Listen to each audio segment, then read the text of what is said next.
need to leave, or just like press the thing in the top left, and then it will take you. You could access the lobby.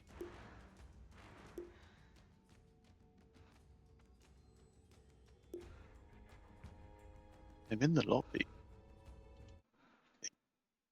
Am I? Yeah. This doesn't look right. Are you in a broadcast channel? Yes, I think so. Oh, there we go. That's done it. Is the stream gone offline? Don't think it has it? It It did for a second. did. I know.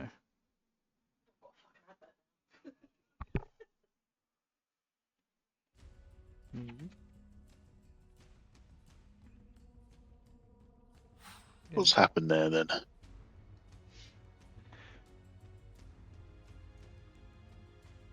What has happened there? I don't.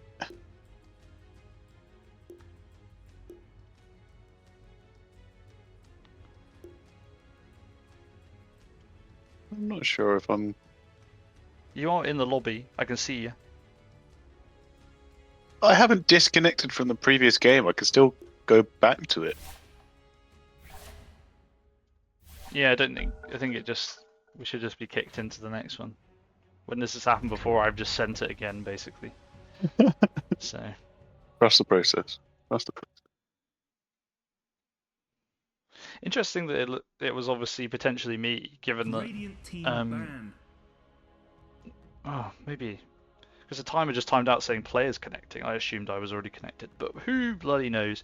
The stream went down for a brief moment, but we seem to be back, so just keep me posted in the chat. I can still read the chat even when it goes down, so just let me know. We're in now. If it does go down again, please. We had a little internet cutout yesterday, so you know. But we still managed to stream 20 minutes of the house before it was unfortunately called off. So you know, we got that. We got that in. Alright, what have we got here then? The Meepo ban straight off the bat from GUBS. Interesting. Is an interesting one. But what I can you believe do? Peebo plays Meepo, right? I don't have it down as one of Peebo's most played, let's put it that way. There's things I would ban instead. Didn't we see it? I don't know. I don't recall. I don't recall. Trust your memory more than What I have down for Peebo is Puck, Storm, Ember, Pango, Beastmaster. No. None of them have been banned so far. No. Normally Puck is banned. Is that a mistake? Peebo. They still have one more chance to rectify it. The Medusa ban is obviously for Maitukama, who plays a lot of Medusa. Already. 5 seconds remaining. The green team's banning someone And they now. take out Arc Warden. Radiant team pick. And Ice Cubed ban Puck. Maybe that was why. They wanted the Puck instead. The next level play. They have first pick after all on Ice. Well, they have first pick on Ice Cube. They could have picked it. They could have picked it. I suppose. Yeah, who knows? They are perhaps going for something different. Yeah. 5 seconds remaining. It's certainly an interesting start in terms of the bans. The Meepo ban, Radiant team banned. but still the Earthshaker pick up all the same because that hero has been ridiculously strong, particularly in the mid game. Yeah. And they're going to reply with Clockwork. I think they did nerf the Earthshaker a little bit, but from what I've seen, it's not as effective as perhaps they wanted the nerf to be. It's still pretty good. Green team's banning Yeah. someone Clockwork now. is also nice. Good jump, good initiation, and yeah, good disruption all around. They banned a lot of carries on GUBS have. Dire team banned. They're scared of this Flowzone, and rightly so. Flowzone and Peebo, both good players. Yeah, Maitu Karma as well. The Medusa ban is 100% required. This guy plays a real good Medusa, in which he also, you know, stood in for sit out playing the Medusa too, and it was pretty lethal in that as well. Oh yes, I forget it's Mighty Karma 1, isn't it? Radiant team pick. So used to Flowzone playing 1.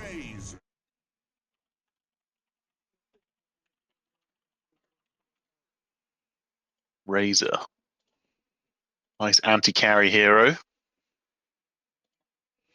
They banned all the carries and then they picked the anti-carry. Indeed. An interesting choice. 5 seconds remaining.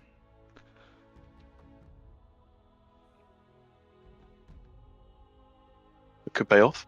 Razor's... We always call it boring, but it does do well.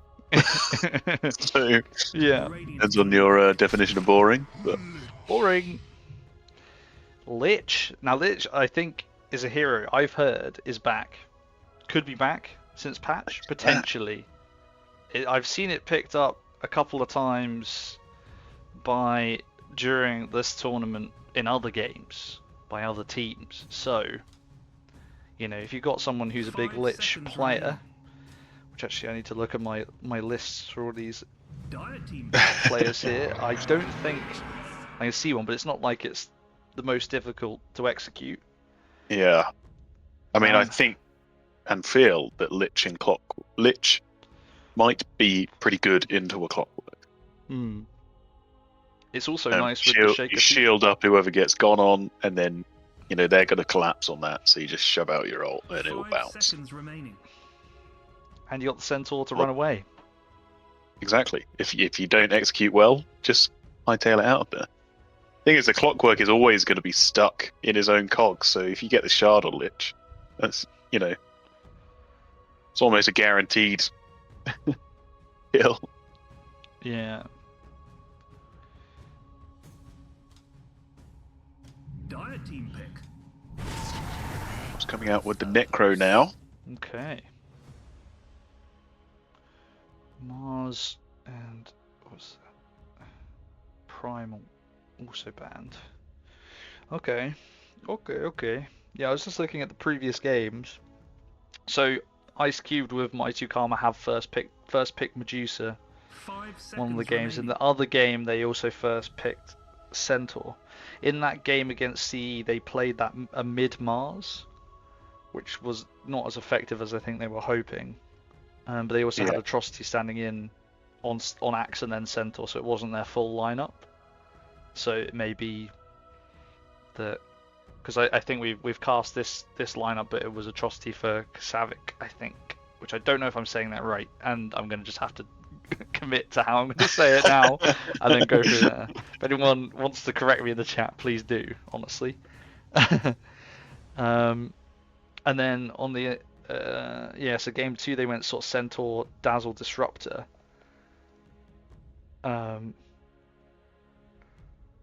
So a variety of heroes. I mean, not really much consistency. The Centaur is the only consistent thing, but the player is different anyway for Ice Cubed, from one to the other.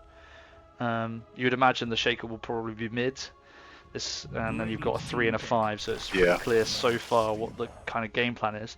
Looks like GUBS are going to lock in pretty much all their cores, you would imagine now.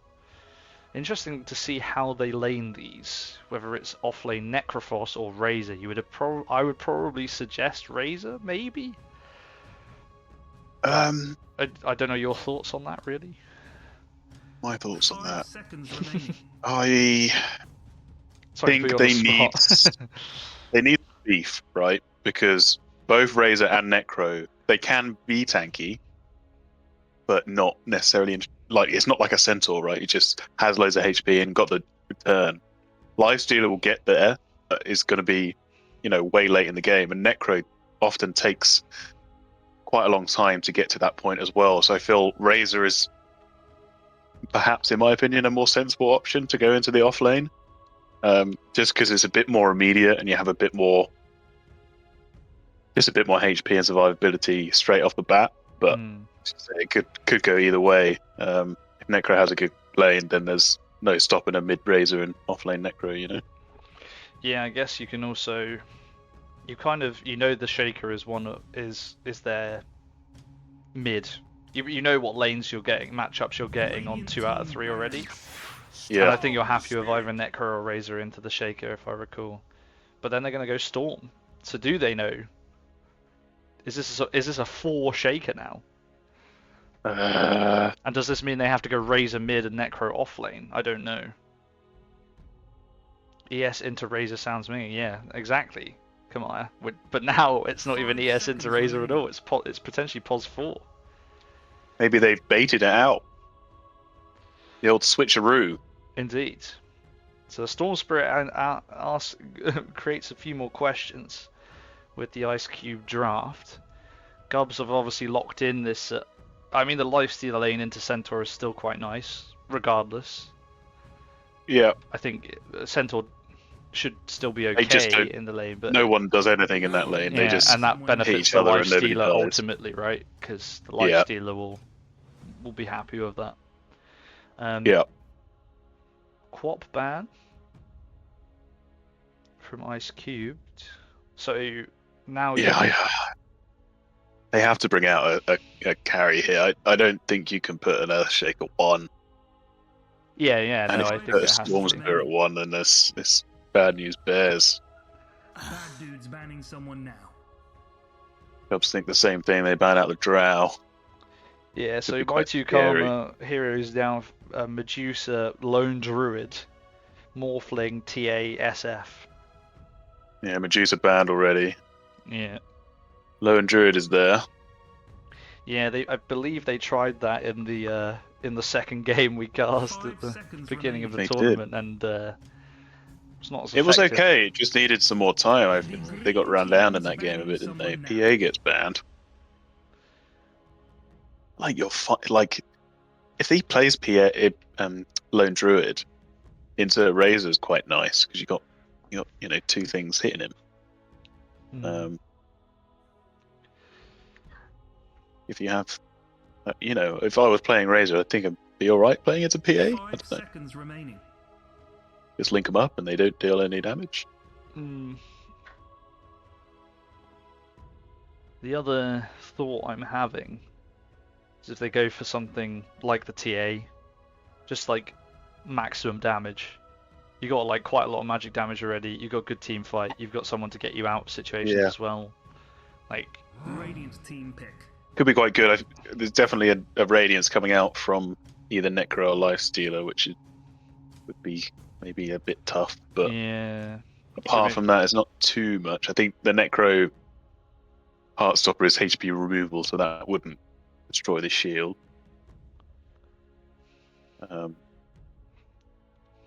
Yeah, not too bad on the old shield front.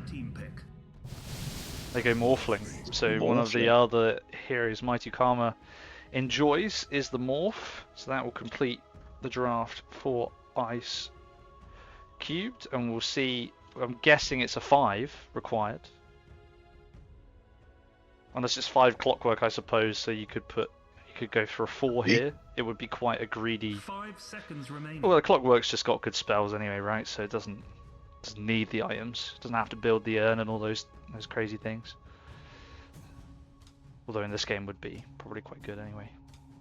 So yeah, they can either pick a 5 or a 4 and put the Clockwork 5. Yeah, you need something to catch out. They take Lone Druid. Right. Did you see that one coming? No, I didn't. But I'm excited to see how this goes down. I think that changes things drastically. There's quite a bit of a lack of stun on GUBS here. I'm going to open up the predictions. I think place your beams in. Clockwork is the majority of your stun, right? And then you have Scythe. And that's potentially a Basher on Lifestealer eventually. Yeah. And a Root? The Root from the bear. But is this a support there? Who's the other support? Yeah, and the fear on LD as well. Basher. But it depends if it's core or not, right? Max is saying in the chat. So you have those, but I mean, yeah. I don't know. That's not what I was expecting at all. Is it a support LD? Please no, says Mad Max. So yeah, I don't know actually. I'll be intrigued to see how the lads line up here. Are you favouring a side after that draft? After the draft, I think I'm favouring Ice Cubed because I understand the draft a bit better than, to be honest. A bit better. Much better currently, as we get into the game. So yeah, I think that's where I'm sitting at the moment. I think I'm inclined to agree, but game is underway. This is the round 1 of the main stage at the International. Is it round 1? Yeah, upper bracket round 1. Yeah, it is. This is to decide who goes to the quarterfinal against Chocoholics Anonymous. Yeah, why don't you run us down who's on who? Alrighty, let's start with the Radiant side. That is Ice Cubed, and we have wibleh on Lich. We have Flowzone on the Earthshaker, Peebo on Storm Spirit, Karma on Morphling, and Kxavic. Again, apologies if I'm butchering that. On Centaur. On the opposite side, on the Dire side, we have GUBS Among Us, and they are playing Paradox with the Necrophos, Zeerious with the Lone Druid. We have Bagel Consumer on the Clockwork. We have Gub on the Lifestealer and Swedish Knob on Razor. And that's your teams. The Bear is going to be at the Rune, waiting for it to come down. Paradox will support as well. Nice stun from Flowzone onto 2. But it looks like they will not get the Rune. Flowzone picked that one up. The Bear is in a bit of trouble, but will juke through. No! Last click from wibleh. Big gold. Interestingly, wibleh has a lot of tangos in... I don't know if you can see this. It's all tangos. So that's interesting. So many. Taking ages to queue up. And so let's see. I have free reign over them now. We've got 200 net worth on the next hero. So we have in the off lane. It looks like we have Lone Druid without the Bear. So he has 2 Iron Branches and that's it now because the Bear is dead. And the Clockwork, which is POS 4. And top lane we have a support Razor with Lifestealer, by the looks of it. And then mid lane it's Necrophos versus the Storm. So top lane then for Ice Cubed is Flowzone on the POS 4 Earthshaker with the Kxavic Centaur, POS 3. And then bot lane is obviously Karma, their carry player, on the Morphling as expected with wibleh on the support Lich. So making a bit more sense. So yeah, P5 Razor to start us off, and an off-lane Lone Druid. So interesting to see how this goes down, given that obviously they would have known, they had the last pick, it was this LD last pick. They would have known that it was the Morph and it was going to be Karma's hero if they'd taken a glance at Dota buff as I did the other day. So they've chosen the LD to go for it. So let's see what happens. Bear is back. And he's on to wibleh. Yeah, wibleh is taking quite a bit of damage. Doesn't have the Frost Shield up yet, but does have trip tangos to use. Do you think this is just a play for like the super late game? To have an extra core on your team? Bear nearly goes down again there, by the way. What, so Razor can convert into like a core later when the game goes really late? Is that what this is? Top lane, sorry, lifesteal getting very low. Razor actually outputting quite a lot of damage from the support and helping to zone out Flowzone and Kxavic on the Centaur as well. This is a good question. I mean, listen, a lot of games do tend to be going a lot longer now, and high ground is hard, you know. So there's a chance. But I mean, I guess it really depends how, because obviously selling your items to buy different ones is not the most cost-effective play. There's kind of a reason you sort of lock into how you're going to play it, and then stay with that. So the only reason I ask, right, is because if this were a TI team, go down again, bottom lane. Yeah, the bear goes down. I think it does get sniped out by wibleh. Turn on to Mighty Karma. wibleh is struggling to make his way to Peebo Consumer. Got hit by the cogs one time there. Yeah, if this was a TI team and we were watching this, I would be like, okay, they clearly know something I don't. They have a plan for this Razor. It's something that's been thought of, and they know what they're doing. Either it's this Razor Pods 5 and it's a thing, and they've practiced it or whatever, or they have an idea of what's going on. Yeah. And the more I watch this in the top lane, as the leash comes out, Centaur goes down in his first blood. That's a lot of damage. Yeah, 95 damage stolen. Lifesteal are already a decent lane into Centaur as it is, and yeah, like you say, with the Razor as well. Classic Link. It is a lot of damage. But yeah, as this is a GU International team, it's not the same. So I just assumed that perhaps this is just a massive fuck up. And well, I think it's could be equally likely, I mean, either way, let's just say that it is the plan. I mean, ultimately, I'm willing to give benefit of doubt. If it is the plan, the game actually won't matter as to whether it's regarded as good or bad. The only thing that will matter is if they win. Yeah. Let's be honest. There's what 11 viewers in the chat right now, right? So there's 11 people as we watch wibleh go down this bottom lane. And anybody who watches back this VOD afterwards, including the players of the team, all of them will only regard this as either being good or bad, depending on whether they won the game or not. And is that not the spirit of the GU International? That is exactly it. That is exactly it. So, it's it's very little to do with actually, unless we watch it be... Oh, Paradox getting very low in the mid lane. Apologies. Peebo also hanging out on low HP. Yes. Flowzone rotated down by the looks. That 6-minute room. Peebo's going to try and get a kill. Ooh, nearly dies. And will tick down to the Heartstopper, I think, in the end. Man, that will be a kill to Paradox right before the 6-minute runes. Not what Peebo would have wanted. I was hoping Flowzone would be around to secure those. It does go down. I was just going to say Paradox was only a couple of XP off level 6, and then it would have been Curtains, but it was Curtains before that anyway. Yeah. Mad Max, if it loses but not badly, I still think it's innovative.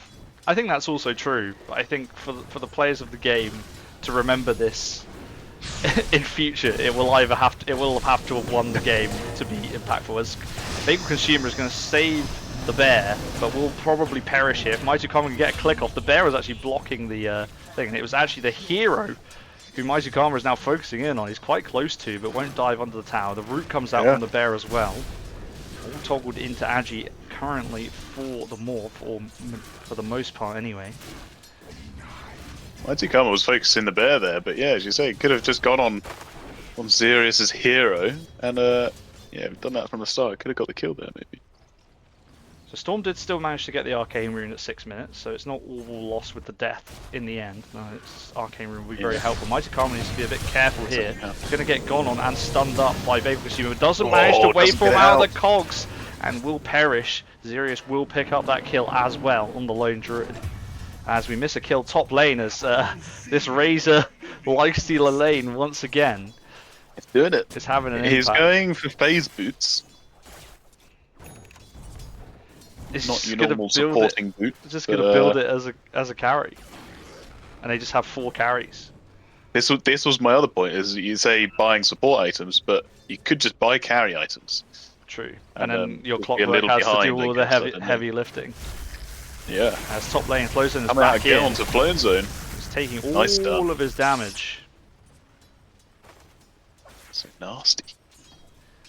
And I guess this, the other thing that makes this work, I suppose, is also that they are getting the kills as I get serious lag here. Please tell me that this is... Oh no. There's been a pause. Ooh! I think it might be a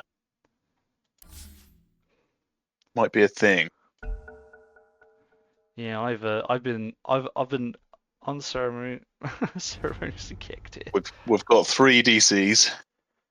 All games paused apparently. Oh no.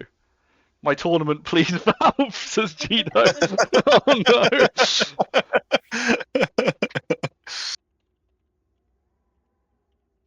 no. A good time to point out, perhaps, we only had 2 votes for Beans. They both went the side of Ice Cube. No votes for GUBS. No votes for GUBS. So there can only be losers of Beans here, realistically. Otherwise they just get their beans back. Maury has requested to hydrate, and every time I take a drink, I will hydrate. I will tick one off, because there's like 10 requests there. Yeah, I was getting them in my ears during the draft, but there's no on-screen prompt because I turned that off, but so I was just getting... I was just getting told to hydrate. Constantly. What I was... As we now get another one, so thank you Mad Max for hydrating. I think he's redeemed 2, so let's see. Yes, they're going to come top lane with Peebo. Flowzone has managed to trap them up quite nicely. They're going to pull Swedish_Knob back across to his tower, but Paradox has rotated in. Peebo now has no mana left, and yeah, there's no follow-up damage. That's what I was going to say about this Razor POS 5 that potentially converts into carry, is that it requires kills, I think, to be worthwhile. As bottom lane, Mighty Karma is going to get gone on top of. So let's see. I need to turn these off. I can see them coming through, and I can hear you like stuttering. I think I've turned them off now, so they should be gone. Ideal. Yeah, it's like when you can hear your own voice and you're trying to say something. Yep. Yeah. I have like a lot of respect, because isn't that what happens when you like work in TV or whatever? You like hear yourself and like you have someone in your ear telling you when to do. I could not do that, man.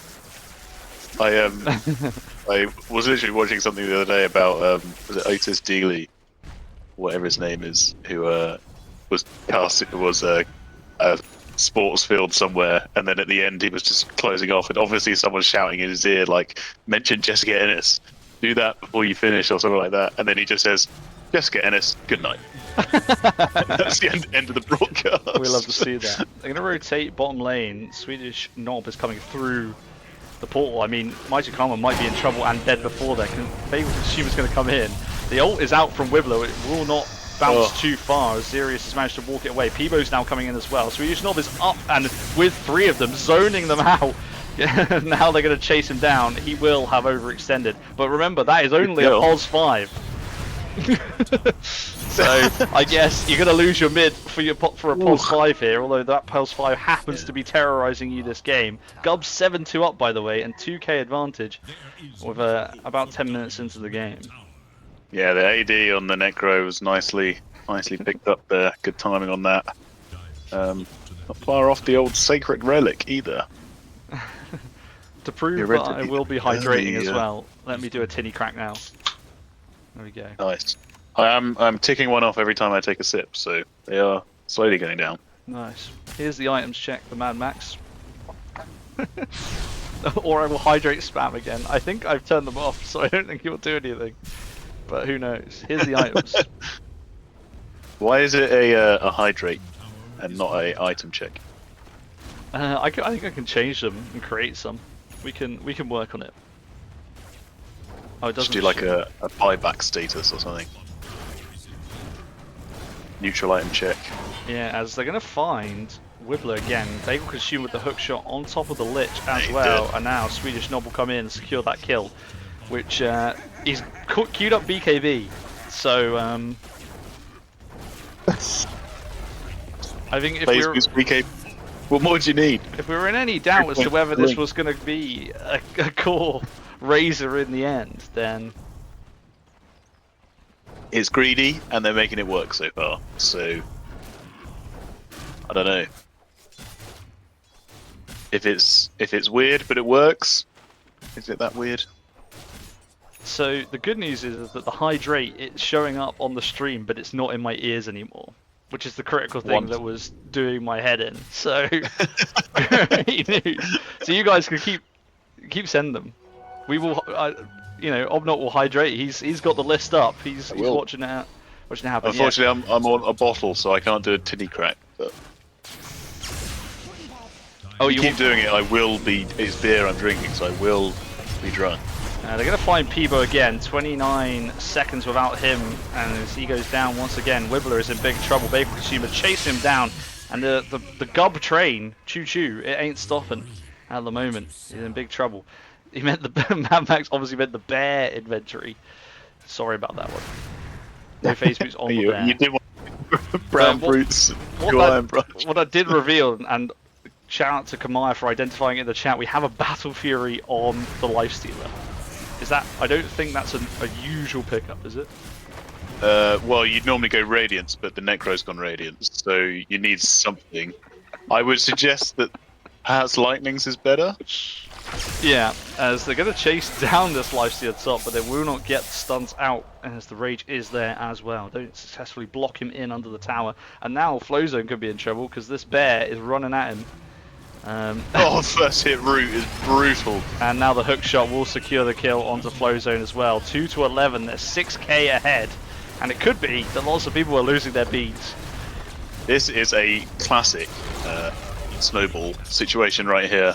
Just mere minutes ago, they were 4k ahead, and now they're 7k ahead. And that gets your Radiance on your Necrophos. Obviously, you've already got the Battle Fury on this Lifestealer, who is pretty happy to keep going as is.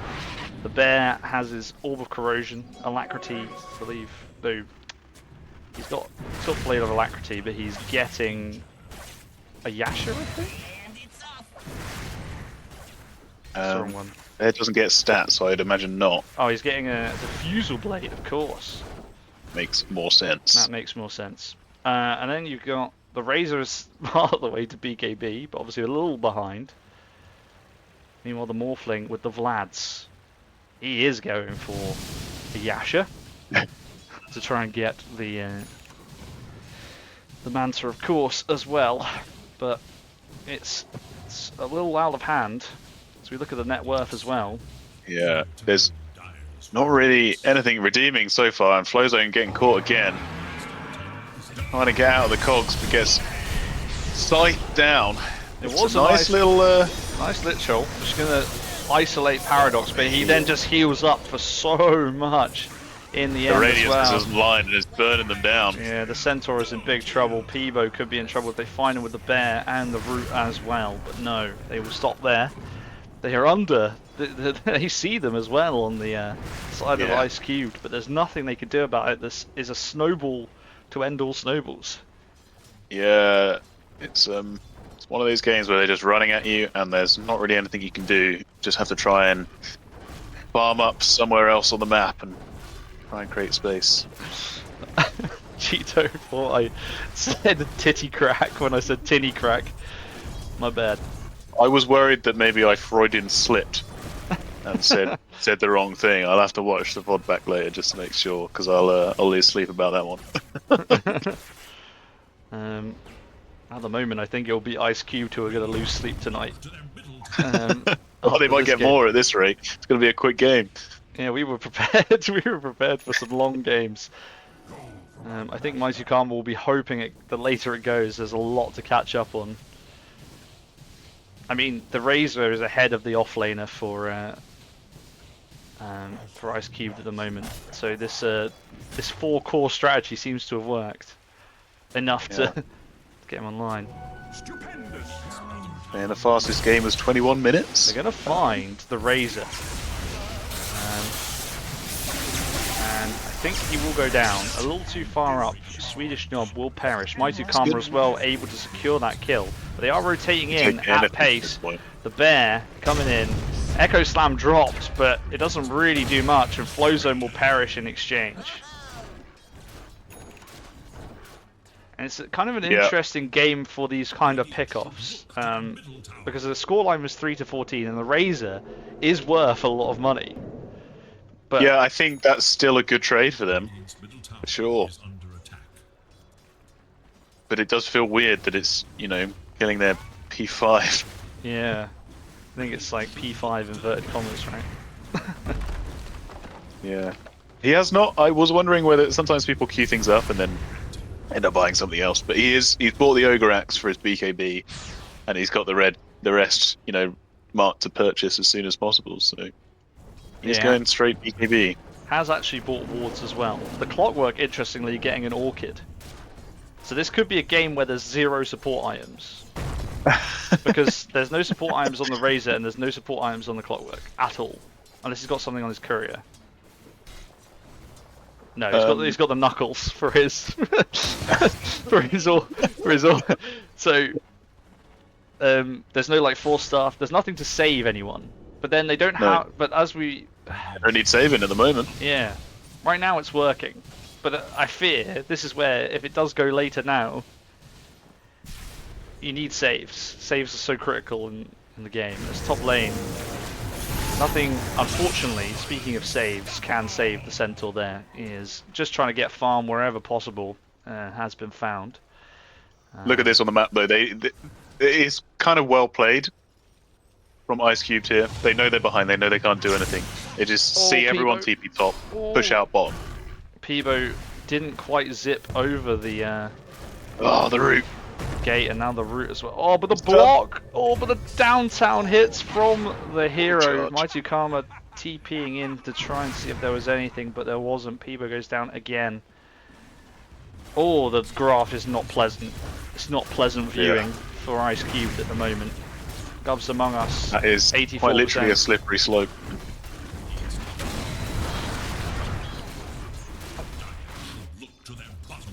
And the Lich is desperately trying to push out bottom tier 1. They have no outer towers yet for Ice Cubed either. They've been run at from the get-go. Top lane. Well back there though. It was only a matter of time before someone came back. Yeah. Peebo also trying to get the Orchid. But maybe this is the plan for the for the Clockwork too, right? You just he'll zip on or hook shot the Storm, Orchid. Yeah. And that's a dead Storm, right? And that's one hero out of the fight already. I don't think by a long shot that this game is you know written on the wall or whatever that phrase is. The writing is not on the wall yet. Writing is not on the wall yet. They've got high ground, which is still a monumental advantage. And to be honest, they're GUBS are looking confident, and they're looking like they might get a little cocky. All it takes is one walk up high ground, there's 5 of them, big Echo Slam. Just need to get your cores to the point where you can get enough damage to pick up 1 or 2 off, and then it's a 5v3, and you know, fight's much easier. Yeah. So it's still well within the realms of possibility, but it's going to be hard. Isn't on the wall, but the guy's bought the paint. And he's got a stencil up. And he's like after my lunch break I will be writing that on the wall in a sec. So you know, if someone wants to disrupt that, they need to do something quickly before. Once I've had my coffee. Yeah, once I've had my coffee, it's going up. So we're not. And Peebo going down again would be pretty catastrophic. I think Storm 042 is having a real rough time. Desperately needs this farm. It just needs to not perish again. I mean, looking at the score lines across the board, I mean, the 3 actual cores have not died at all for GUBS Among Us. All the deaths have been on the supports, in inverted commas. And yeah, you're lacking. I mean, Mighty Karma has only died once, but very maneuverable hero, and that was that Cogs dodge that was failed in the bot lane. As a team who's been in this situation many times, though, what we always say is, with this, it only takes a couple of kills on the right heroes. If you get these, you know, this Necro who is 6-0. If you get a kill there, it changes things massively. That's just mass such a TP huge top kill. lane. They're looking for this Centaur who's trying to push this tier 1. Kxavic will sprint away. The scout will not land, but now they will smoke up Press to continue R the on chase. Centaur. You need to get out of there. I mean, wibleh might be the sacrificial lamb, and I think that will be okay if they decide not to commit anything further there, especially as they manage to get this middle tower. Flowzone desperately pushing this out, trying to get the blink dagger. Nearly there. They just need to do anything but fight. And getting the entire enemy team to TP away from your base is, you know, I think at this stage when you're this far behind, worth the death. Yeah, and it was the best hero to be caught too. The Lich, the actual POS 5, and has a support item too. Like, I think if you're a support in this game and you have one item that can save your team, that's all you need. Like, again, you mentioned it before, we have been in this situation a lot of times. And a lot. You really just need, like, one support item on each support. I mean, I'm not actually mad about the Shaker going for the Blink Dagger. I think that's still, that counts. The best item. Because in that high ground thing, you've got the team fight here. You need to just, it has to be, like, the perfect team fight at this point. And the Blink Dagger will help to secure that as best as possible. And like you say, avoid fights, get as much as you can off the map, and hope for the best. There's always a bit of hope to be honest, involved. I think GUBS are doing them a bit of a favour here. They're doing this... as the missile just misses as a Shaker goes through the gate. They find Peebo, who's TP'd nicely. Yeah, they had scanned it out, but yeah, they'd already moved through the portal as well, so they knew someone was there, but nothing doing. They got nice aggressive vision. GUBS, as I say, GUBS kind of doing them a little bit of a favour. They're running around looking for kills, which is, I don't know if it's a mistake, but I think at this point just get objectives, and you know they're doing that now, but they could have done this, you know, a couple of minutes earlier. I know it's not much, but they spent this whole time running down bot lane chasing these heroes that they didn't get, and just an extra couple of minutes of farm. An extra couple of minutes here, an extra couple of minutes there, it does add up. That's, you know, maybe an item or two on the Morph, on yeah, he's got Manta now. Storm. Yep. Going Butterfly, which will cause, yeah, somebody will have to pick up something to deal with that, of course.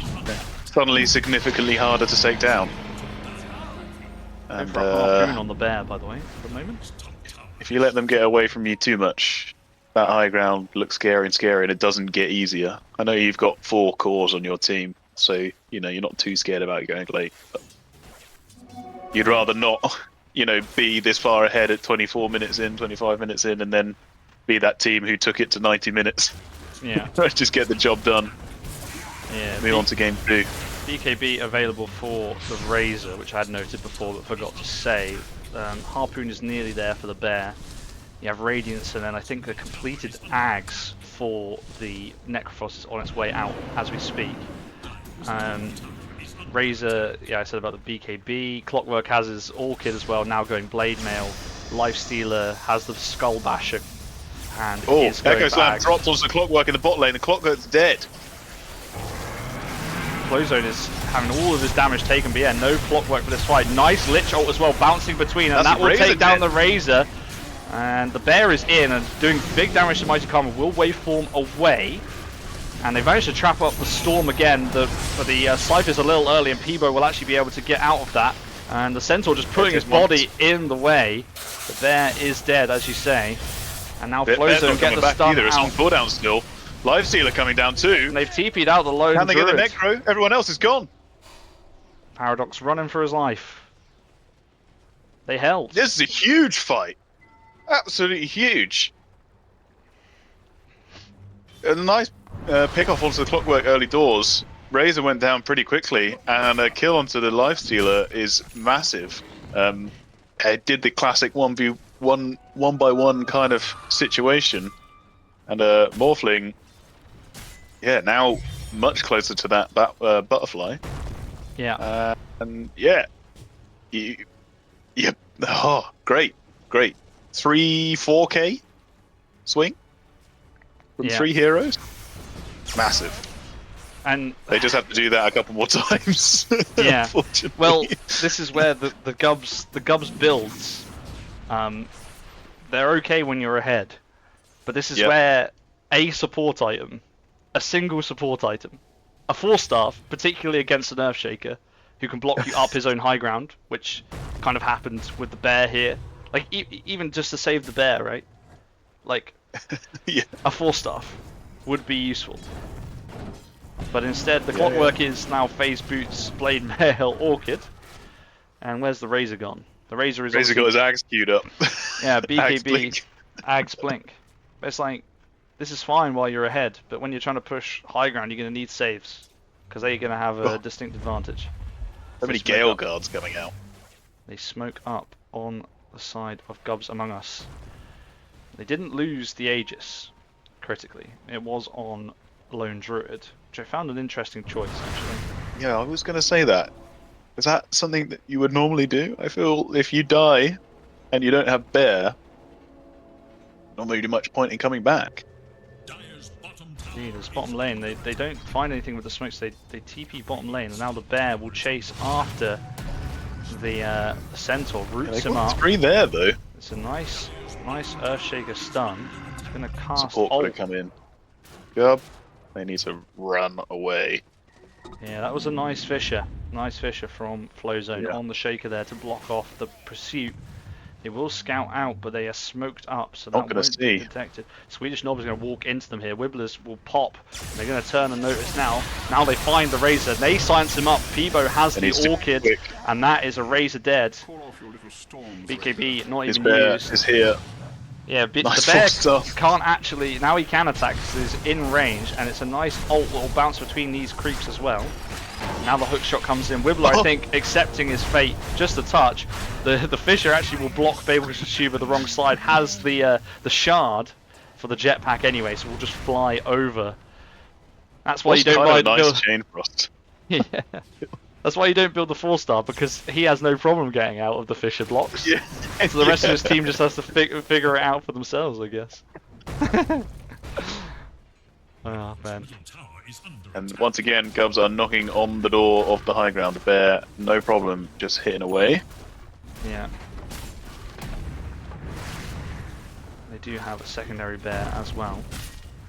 Aegis, 5 seconds still remains, and then will expire. Run away, and resummons. So no second bear anymore. But you feel that the train has stopped at a station. We're refueling right now on GUBS Among Us. I don't even know if it's stopped at a station. I think it's held at temporary lights at the moment. It will be pulling in shortly, but we love train chat. They're gonna find. Are there more leaves on the line? They have found the Life Stealer, and GUBS will go down. Paradox has also come in to try and assist, but SwedishKnob is there on the other side, stealing the damage from the Morphling. 50 damage taken, but they will still pick up the Razor all the same. Paradox in big trouble now as well. Flowzone will blink in aggressively and get the kill. The bear is there. Needs to be helped to be kept alive. The clockwork is back in. Project packing around. God, I can't get my words out. This fight is so carnage. The bear is really in there. Gonna go down again. Now green on go. Yeah, big consumer, big trouble. Mighty Karma has turned up, has the butterfly as well, and is in big trouble. Flowzone, aggressive blink stun, will find the bear. Peebo really low on mana, but just about enough to try and get in range. Doesn't have, or does have enough, and it's off cooldown now, and they might just be able to burst him down. They pull him back again with the Lich as well. That is a team wipe, as you say, correctly, Ob. And that's a 7.5k swing overall. 6k gained for Ice Cube. And I think show me the graph. The change in momentum. Oh, oh, it's not. Now, if you're GUBS, it's not looking good. This is the problem with the with the lack of support items. I feel there's no saves. They can't get each other out of situations. The Lifestealer can infest somebody, but he's getting silenced up and stunned up by the Shaker and the Centaur before that can happen, and silenced by the Storm, who now has Kaya and Sanj as well, is getting BKB next too. Like suddenly, you know, Mighty Karma is up there close to the Necrophos. And like Storm is not that far behind your LD, and terrifically well actually recovered. Flowzone and Kxavic are way ahead of that Razor now. And it's you know, partly, you know, these item builds from GUBS, and GUBS getting, as I said earlier, I think it did come to fruition. They're getting a little cocky and thingy, as Flowzone's maybe going to get caught out here. If they get this pick, it will help the cause, and Flowzone manages to get himself out there. But that is a dominating kill streak, 4 kill streak for the Earthshaker. It could be in trouble. I'm going to try and find more. Swedish Knob. Yeah, Razor is in. They're going to pop the Centaur ult, but the BKB is out, and now wibleh will drop the defensive Spire, but doesn't actually pop the ult, although this would be a great time to drop it. Might be the Sacrificial Lamb again, wibleh, who might, oh no, get silenced up, so won't be able to use it. Will go down, but I think that's absolutely fine. Yeah, as I was saying, it was, you know, slightly cocky and being maybe a touch out of position, but actually well played from IceCube to get those pickoffs. The smoke plays were fantastic, killing the Lifestealer straight away. The jump on him was amazing. So, you know, credit to them as well for playing, you know, particularly well. They've just had the same thing done to them though, and got a couple caught out. And when you've had a free reign of the map for half an hour, you're not going to have a problem just pushing up high ground with a bear. Yeah. And get the first tower. That's going to make it harder to defend next time. Indeed. So yeah, good work from IceCube, as we said, but then equally from GUBS to bring it back, get some pickoffs. Yeah. Now they're going to do a little infest play with the clockwork. They're going to look for more. They see them under this vision. Oh no, they don't, because they're smoked up. Never mind. But they're still going to make their way over this in this direction. Going to reveal himself. Yeah, and this could be another dead Shaker. They're having a lot of problems with this Shaker, and he will go down. Silence before he could cast any abilities as well. Mighty Karma will get away in one direction. Peebo, still smoked up, will evacuate the other way. That goes to farm, but they will move away instead. Can I say on that play, I absolutely hate so much that if you 4-staff away from someone who's harpooned you, if the harpoon has been cast, you get brought back to where you originally started your 4-staff, or, you know, even before that. Right. I think that's so stupid. You gain no ground whatsoever. So it's the play to get harpooned and then 4-staff, basically. Yeah. Well. Oh, Peebo in a bit of trouble bottom lane.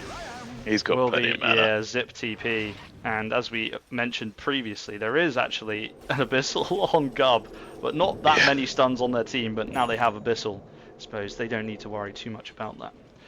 Clockwork was also in the area, but wasn't the final thing. They're going to get the Tormy top lane again. Yeah, you just feel like they've been woken up a bit. They're just going to regroup. They've been playing much more as a team, a bit less cocky now, you know, humbled by IceCube playing quite well, so they got to once again take things a bit more seriously, get the farm, get the objectives, and you know, play with a bit more discipline. That being said, IceCube looking for something here, smoked up, waiting for someone to push this lane out. Clockwork is now going for a Shiva's next, by the way, and the Razor has bought his blink, I think, instead of getting an Ags, unless I'm mistaken. Yeah, no Ags for the Razor. Looks like they're going to try and... Yeah, they've missed here. Yeah, they might still catch one. Looks like they're going to catch GUB. Kxavic's first, but he gets stunned up by the Abyssal first as GUB sees him ahead of time. So that will get the rage off, and now IceCube could be in a bit of a difficult position. Although this is a lovely Frost Blast, or whatever the fuck it's called, from the Lich, and now Flowzone drops the ult, and Peebo is in onto this backline. GUB is in big trouble, is going to go down. 70 seconds, no Lifestealer on one side, but they will trade and get the... oh, Flowzone lived that? Flowzone lived the scythe, so Paradox in a bit of trouble now, as the rest of his team is... oh no, it's Peebo. I've lost track of this fight completely. They nearly, even despite the missed scythe, the rest of the team went down. I was so confused as to who was who there. I was completely baffled. I won't lie. It was fairly even early on. They obviously took down the Lifestealer, and that was a good-ish start to the fight. But yeah, a bunch of other heroes getting low on GUB, but not going down. That was really detrimental to IceCube there. bit unfortunate in a couple of ways, but that's how these fight goes. The most even fight I think we've seen both teams able to react and play how they wanted to, rather than being jumps. That would be Roche and a barracks by the looks of it. They might try and go for 2 lanes. It would be quite greedy, especially given that it's Razor and... Yeah, no. Well, they got to get one first. Yeah, they didn't even finish off one. And this Roche is taking quite a long time. Yeah, the bear not quite there yet. Yeah, I think Maury actually sums up a lot of my confusion quite well in the chat. I didn't see the fight going that way because I didn't either, and then I looked and I was like, no, it's Peebo who's the only person left alive, not the Necro. How the fuck did this happen? So I think, yeah. Yeah, the rest of the fight elsewhere, just down off the high ground. Yeah. Bear getting re-summoned, I think, was tough. A lot of that effort went into killing the bear. Yeah, and that's part of the problem, right? You got to focus. Just kill the hero, then the bear can't come back. Does not have the ags. Oh, Peebo, hookshot comes out, just about misses. It was very, very close from the clockwork. Peebo finds himself behind enemy lines once again. They will spot out that he farmed this camp. CertifiedKnob is chasing down. Will he have seen that? Oh, he's going to see him on the wave though. TP is aggressive, but yeah, no stun on the Razor as they look to pressure the tier 3s all the same. So Peebo will be back for the defense as well. But GUBS, I think, content to say that they forced everybody back into the base, will now look to farm up this jungle that they've gained control of once again. The lead is back up to 20k. So that initial dip has been stemmed. Gaben's still never as sure as he was before, as Peebo will zip in aggressively now onto GUB again on the Lifestealer, and they've just got so much control for him at the moment, and the Lich-Ult is the final additional part, as the bear is getting very, very low, will actually go down this time. So, yeah, gets resummoned. Yeah, GUB killed and the bear down. That is a big chunk of gold actually still, but yeah, will be resummoned as you say. I think most importantly, it's going to stem that push for another minute or so. Even with the Aegis, it's still risky. His Lifestealer has been tanking a lot of damage. Obviously, he has the BKB as well as the Rage, so you know, ready to be the one to get gone on, but still perishing in, I think, the last 3 or 4 fights. Yeah. Yeah. So. Yeah, still managing to stay up there in terms of net worth though. So. Quite impressive actually without the Morphling going for a Scotteh up next. Then we have Peebo desperately trying to build the BKB but saving for buyback. Centaur has gone auras completely as hookshot will come in onto Peebo bottom lane, and now the jetpack around will take Bagel Consumer stuns away, and Peebo will take that opportunity to zip out. Unfortunate use of the jetpack there. Now My2Karma is here. Do they really want to fight this? I don't know if the Morph really does. He might be left out. He's going to zip one way, turn himself into Razor, but now he's running away from the rest of his team. It's a nice stun from Flowzone. Catches all of them, and they will actually. Razor kills Razor. Crazy maneuver, but Morphling will go down. This is a nice Lich-Ult that's bouncing between. That will take down the LD as well. Paradox, remember, has the Aegis this time, so not on the Lone Druid instead. Stun. Will stop the Paradox chase, but yeah, it is a big one in terms of getting the kill onto the Morphling. But they exchanged the Razor and the Lone Druid in overall as well. Yeah, 2,000 gold swing, so definitely value. Yeah. Lone Druid has been doing work. I think My2Karma with that. Peebo's gone in onto work in the bot lane. Yeah, I think that is as much I want to try and kill you as please stop hookshotting me when I farm this wave. It's been the last 2 fights he's been trying to hookshot him onto this wave, so yeah, who knows. Leave me alone. What was I going to say? I don't know. Oh, he's in again. Yeah, he gets hookshot again. The GUB is inside once again. Peebo in big trouble now without the follow-up stuns and the BKB online. We'll be able to zip away. It was something about the items. I feel like, oh yeah, Morphling had the completed Scotteh, so that fight gained the Scotteh for the Morphling as well. Oh, nice. Oh, yeah, got some So big that items kill down. on the Razor was pretty huge for the Morphling's farm, even though he still died. And BKB picked up and used by Peebo as well after that fight. Yeah, looks like Halberd will be next for the Centaur as well. So Did like the morphing into Razor. That was real nice. Morph into Razor, take the Real damage. nice. Yeah. Mm. I think they linked the bear, and yeah, bear then. I think he gets doesn't cook shot again. Bagel Consumer is just terrorizing the Storm Spirit. He's got the Orchid, remember? So the Orchid is what he's sort of... The reason he keeps going in on Peebo is because he can use the Orchid to silence him, to stop him from getting away. But they need more follow-up stun to be able to kill the Storm. Not quite enough, is there? Yeah. Well, they're not just... Especially with the BKB online. They can't all follow up in the same way either. The Clockwork will tend to go ahead, won't he? And that does not allow necessarily for... The thing with a Storm Spirit, this can absolutely run across the map, and you don't have constant lockdown. And Swedish Nom are going to find each other here.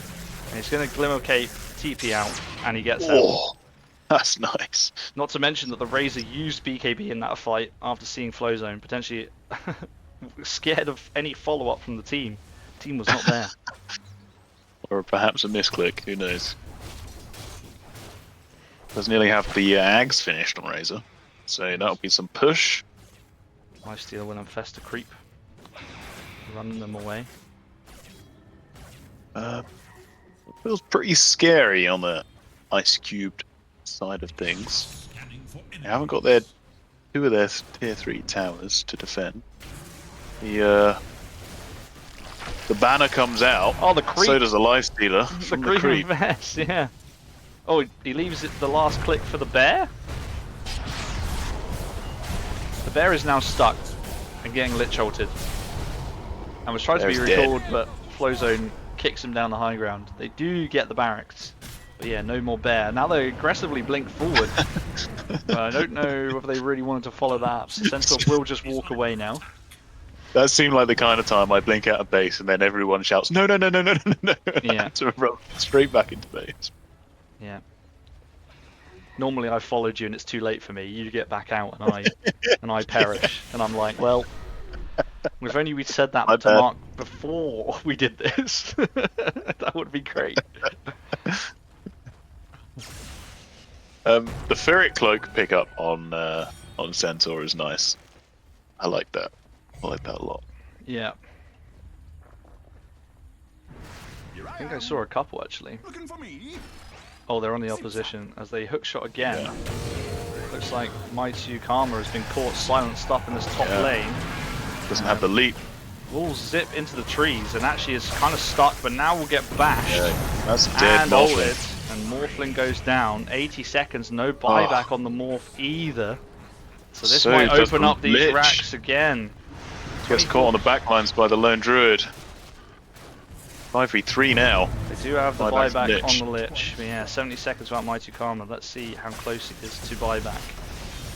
Not very. 500 gold. They're going to try and all in onto the Razor, and the Lich ult will now come out, so he can now die again happy, most likely. That's a huge Echo Slam from Flowzone. Lovely, but it's not going to really have the impact they were looking for, as they all live it, and the Razor eventually does go down to Peebo, who chased him all the way down.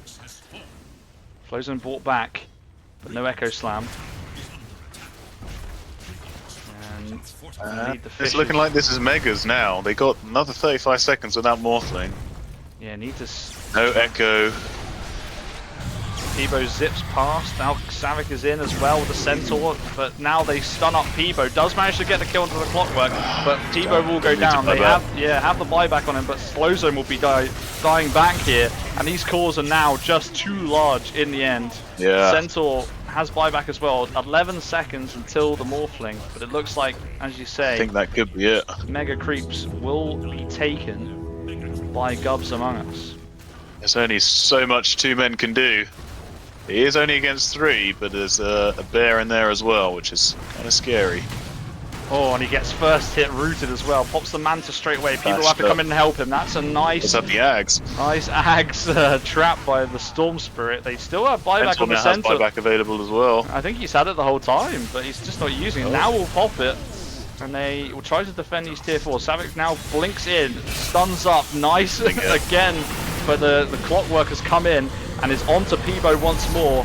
Peebo getting ulted by the Necroboss, 120 seconds without him. Now it's really Morphling versus the world, but you would imagine now Ice Cubed, and they do, Flowzone calls GG, and that is game 1 going the way of GUBS Among Us, which if you'd have told us that 15 minutes in, absolutely. But at about 25, about 25, it could have gone either way. Let's be real, could have gone either way. So there we are. Game 1 is in the books. This is a best of 3, remember, so there is still the chance for a reverse sweep from Ice Cubed, but they'll have some work to do to recover from how those lanes went. Let's put it that way. Yeah, they really gave him a good show actually after the start of that game. Did well to kind of even get any foothold in that at all. So maybe could be tough if GUBS pick maybe a more normal team. They don't make those big mistakes in the middle there, but who knows? The rest of the series could be quite interesting. We'll have to wait and see. Any shouts for an MVP in this one? I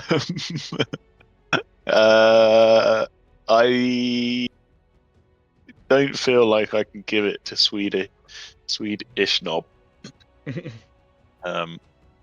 As much as I'd like to. Local Consumer had some nice hooks. But I think Paradox 10 and 1. 10-1-14 is a cracking score with 7 scythes. Just doing all the damage. Really nice game from them. So yeah, I'll give it to Paradox. Nice. It turns out everybody loses their beans for game 1, because everybody bet on Ice Cubed. So remains to be seen if any beans will be gained in game number 2.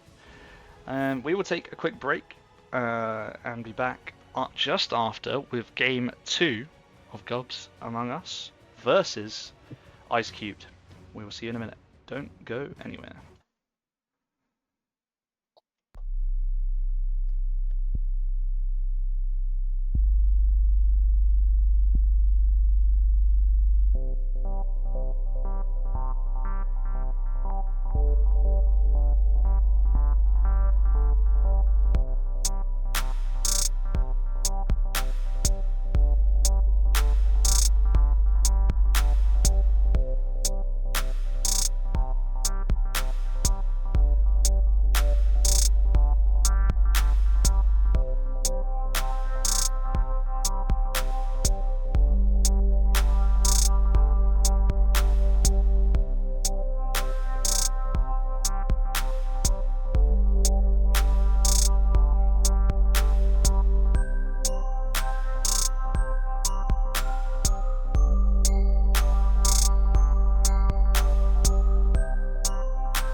Okay, hello everybody, welcome back to International 2025 with Scotteh and Obnot of GFG. We are casting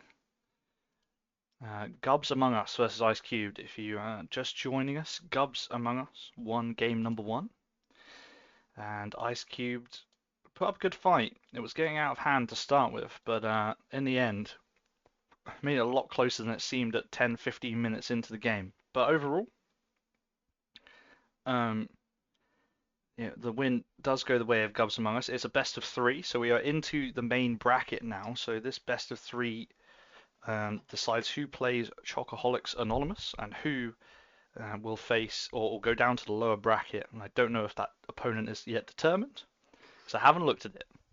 But Sex Ted. But yeah, one team goes down, one team progresses on in the upper bracket, which is obviously what you're trying to do. So they have the opportunity on Ice Cube to regroup after a difficult game and come back with come back and reverse sweep if possible.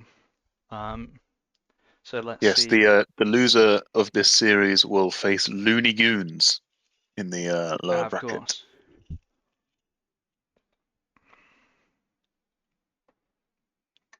I see. I believe. Okay. Interesting. I will get into the draft. So yeah, Looney Goons I think were 2-0'd by Chocoholics Anonymous yesterday.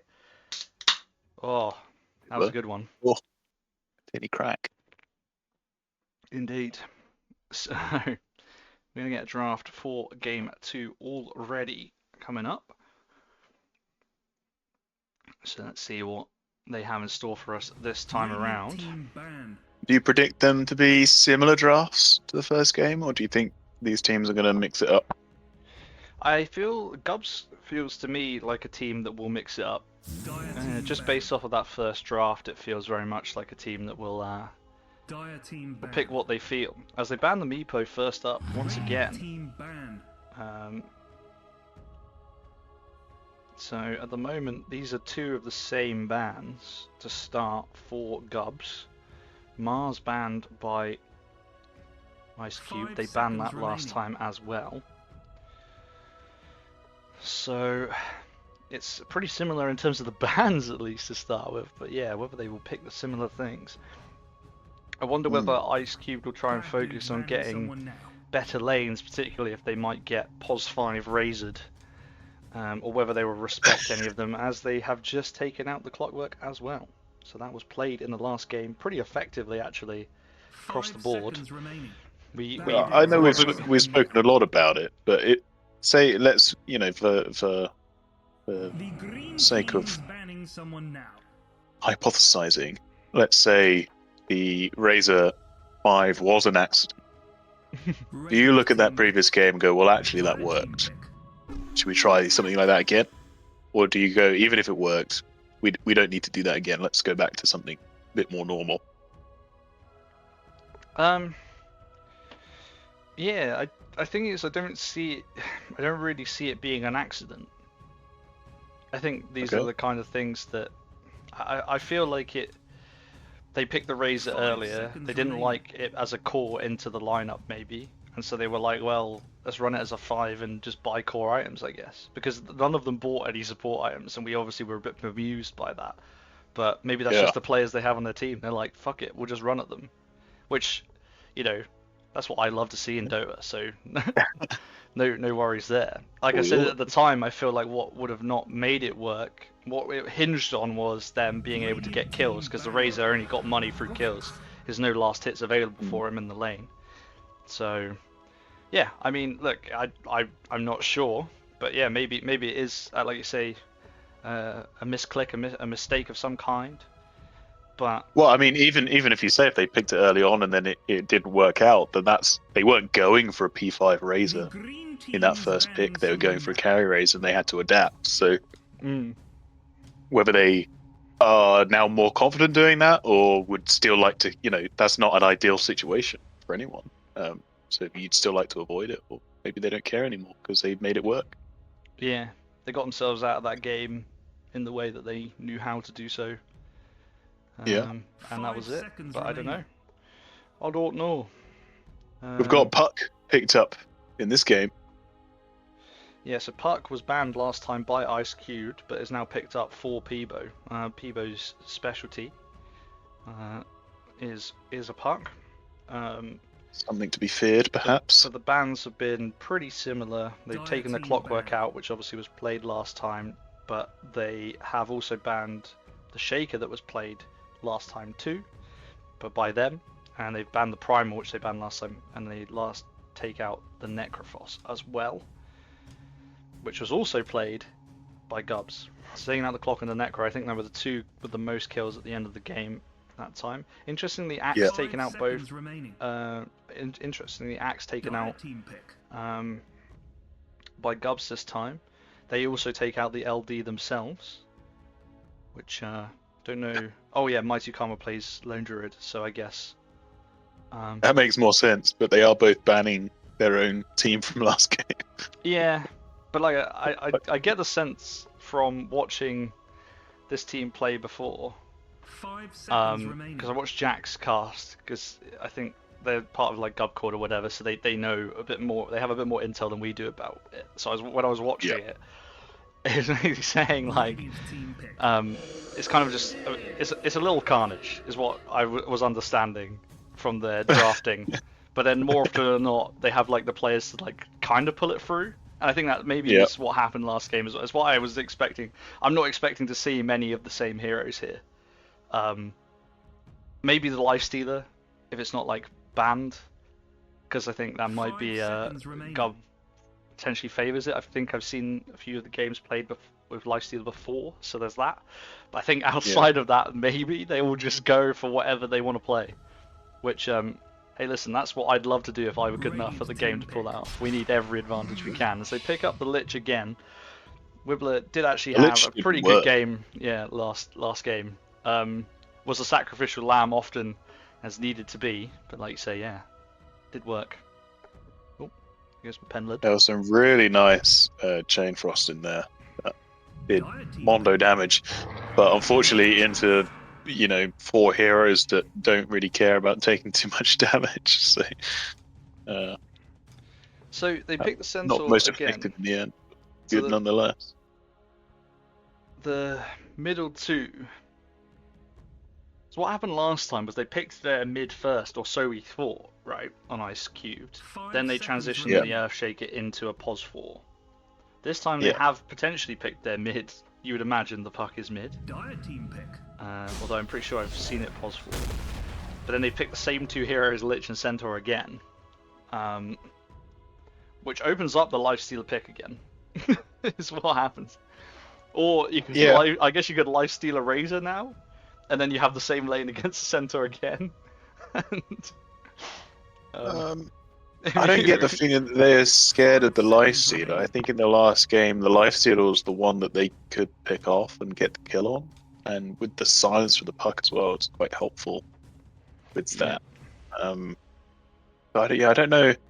Obviously, as I say, it's not ideal if you're a Centaur, but you also no one kills anyone, so it's not bad. It's just not as good as it could be, I guess. AM was banned by Ice Cube last game, but now sneaks through with the other bans required to respect GUB's previous performance with the Necrophos and the Clockwork. So 5 seconds remaining. The Weaver was the other hero that made it through. Very much a different playstyle. The previous game, Anti-Mage is quite a lot slower. Can't snowball so much in the same way. I mean, the rest of the heroes on this team definitely can, but AM just needs that time. Doesn't particularly like to fight early. Obviously, you can if you have a big advantage. Tusk coming out now. That will be Flowzone's pick, I would imagine. Yeah. So guessing just off the bat here that obviously Lich and Centaur picked last game. You would imagine then the players are comfortable on those 2 heroes. And now, I mean, Peebo is good at Storm as well, but Flowzone picking up a hero that perhaps more comfortable on Tusk, Puck as well, Peebo's specialty in a way. So it'll all if you're already 1 down, pick what you know, and hope that your knowledge of the heroes and 5 seconds remaining. play will be able to do it. They do actually get the Weaver band out eventually as well, so I guess fearful there could be like a pos 4 Weaver maybe, with the DP that might be mid, or Sand King could be mid in this game. So you've got a kind of flexible mid and off lane like we thought we had last time with the Razor Necro in that second, third pick for GUBS, but it's two different heroes this time. But it feels like it's still potentially available. 5 seconds Look, as remaining. much as they struggled in the previous game, they just have a bit of a better start and don't get snowballed so hard. Radiant team banned. They were in it in the second half, and it Pun intended. was going well for them. So They have a tusk. what did I say? You said snowballed so hard, get snowballed so hard. They'll be hoping they're doing the snowballing, you see. They will. They will. But yes, Ursa ban. So I think identifying again that Mighty Karma's hero is last. 5 seconds remaining. Medusa was never banned, but has been covered off by the AM pick. Yeah, it's doable. You can. Not the worst thing in the world, but I mean, it's pretty doable. bad. I've seen it done. Kamaya has done it. I've been there. I was in the game. EA Sports. Yeah. I was in the game. So it is possible, but yeah. So I think now I think about it, they didn't ban the Medusa at any point, and that AM pick basically covers it off. So Yeah. that's maybe what they were looking for with that, because it does feel like an early point to pick the AM. Yeah, and as Mad Max says, it's a bit rough into Centaur as well. So Yeah. or how well thought through that was. But You know, if you really wanted to give it a rough time, you could. They banned the Razor last. That is fair enough. That Razor did a lot, and even if they wanted to run it as this pos 5 again into the Centaur again, Centaur Tusk is not going to deal with that any better than Earthshaker Centaur was going to deal with it. Let's be honest. So yeah, 5 seconds thing remaining. that's there for Ice Q, the typical anti-mage counter has been Bloodseeker in the past. Obviously Rupture. Obviously if you don't get it reflected back, they added his bullshit shield in. But it's quite easy to dodge, because he'll have to use it earlier to potentially reflect other spells off. For example, Lich stuff. But I mean, it's a good AM game in the fact that you can reflect Dire team pick. some of these things. They will take the Abaddon in the end, which I think was played by Chocoholics Anonymous as a Abaddon carry yesterday. yeah. I do quite like the Abaddon one. Yeah, it does quite a lot of damage. And it's I don't want to say this now before 5 they play, seconds but it's remaining. kind of ungankable. Like once you hit level 6, you can't gank it in the same way you can other carries. Yeah. Why are you laughing at me? Because you prefaced it with it, and it's like now watch this, and he just gets ganked every time. Could you imagine? we just watched like 15 minutes of the Abaddon getting absolutely battered as they played Look, if Shadow that Demon happens last. to my 2 karma, then it's on me. I take full responsibility, and I'm sorry, but I don't think it will. I think it'll be fine. No, I be think great. you're right. I think you're right. Right, They have some save this time. they do. Read Ish not put in Shadow Demon for its paces. These are your lineups. I assume you're squirreling away to set up the bets right now that you are. So please bet your beans. It is bean betting time. If you were able to bet your beans, where would you put your beans, sir? Sorry, I needed to go and wake Josie up because she wants to bet her beans, but she's asleep. So I had to go and say, please bet your beans into the. But anyway, what a way to be awoken. Indeed. Where would I bet my beans? Well, let's. I mean, after the last game, GUBS Among Us have proven that the draft is only so much in a certain way. I do like Ice Cube's draft again, particularly the carry Abba, but I have a habit of cursing teams, and in the interest of maybe a game 3, because it will be another interesting draft, let me go for GUBS this time. Yeah. I think What I'm about going to do the same thing as you as well. You going Because- GUBS as well? Well, in this game they have some save in the form of the Shadow Demon, and the Rubik can do some stuff. A bit more of a well-rounded team. They have more traditional heroes doing more traditional things, and I think that is going to be crucial. They managed to make it work in the last game with non-traditional things, so I think it should be fine for them in this game. But here we go. It's game 2 of round 1 of the GU International main stage. We are watching Gub versus Ice Cube, and Ice Cube needs to take this one down. They lost game 1 of the series, so if they lose this one, they will be down to the lower bracket. Why don't you run us down who's on what? Yes, sir. I can boogie, and I will boogie by running us down. Let's start with Ice Cube, who are on the Radiant side in this one. Kxavic is on the Centaur. Flowzone this time on Tusk, doing some lovely spins here. Peebo, spinning beautifully as well, is on Puck. Still got the OG's thing on, that's interesting. wibleh will be playing Lich, and Karma takes this carry Abaddon. And on the Dire side, we have GUBS among us. We have Zeerious on Sand King. CertifiedKnob is on Shadow Demon this time. Bagel Consumer picks up the Rubik. Gub will take the Anti-Mage. And Paradox will pick up the mid Death Prophet. Smiley face drawn on the map by wibleh. Thank you very much for that. And a little eyebrow given by Peebo as well. Both sides will back off for their own runes. So, Who going I think each way? Bob is here. Bob is having Hello, a heart Bob. attack from my team. I think Bob is the coach of Ice Cubed, if I recall. So, Okay. Was this not the game plan, Bob? as I recall, I recall Bob saying in after the previous draft that Flowzone has bottled it or something. Was that right? I don't know. Anyway, the beans bets favour GUBS among us in this one. Hey. 65 to 35. So let's see what happens. 5 people betting on GUBS among us as well, whereas only 2 choosing Ice Cubed. I had different plans. It'll be interesting to see what's happening there. Perhaps, regardless of the result of this series, we will speak to some of the players after the game to ask. I think, if you haven't already got a planned question to ask about this POS 5 Razor, then I would lock it in on your piece of paper immediately now. Don't you worry about that. So yeah, it looks like it is this mid Sand King against the Puck, which will be an interesting matchup. Feels to me like the Sand King will struggle a little bit into the Puck's damage, but we will see. Flowzone actually playing POS 5 in this particular one, so we'll be supporting Karma in the bottom lane.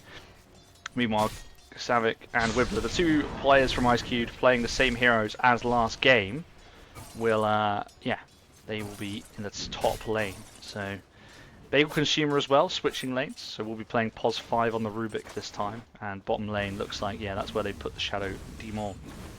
Like you say, there is some save in this game this time for GUBS among us, so they don't have to buy support items because they have spells. Crazy. But also saves in the form of Snowball for Ice Cubed. Peebo kind of doing his thing. Yeah. Peebo's doing his thing.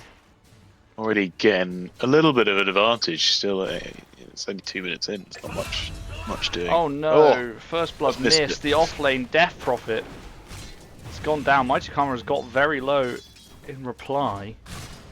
This is all level 2 battles here. But it looks like, yes. It's a nice kill. That's a good early aggression there. I like that. This is the opposite of the previous game so far.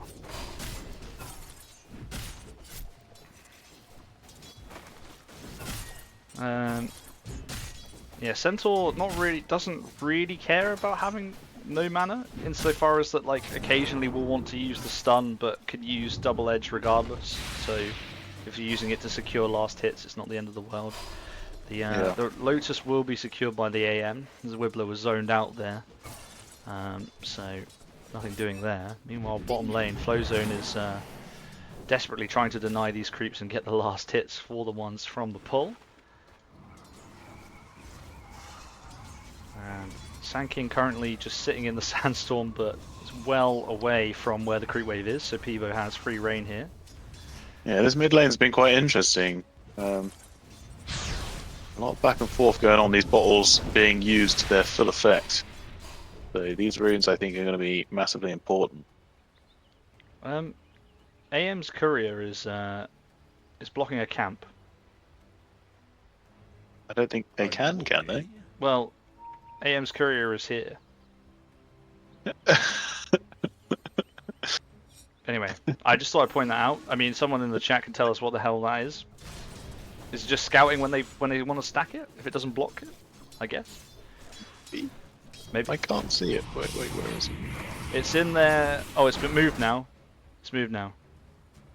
It's up. Oh, there. Yeah, it's just been killed. It's just been killed. But it was in their small, like the non-ancient camp in the triangle.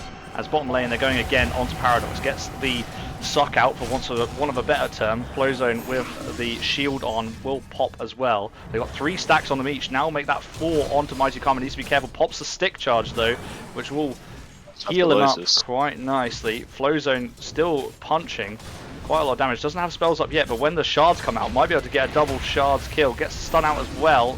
Shards level 1, so doesn't do that much damage. The shield instantly pops from the tower. Go for it. Flowzone is trying, but now will have committed too far. Paradox will pick up the kill and return. But yeah, Mighty Karma getting that kill as well. Once again, 2-0 on this carry Abaddon. It's a better start this time for Ice Cube than it was before.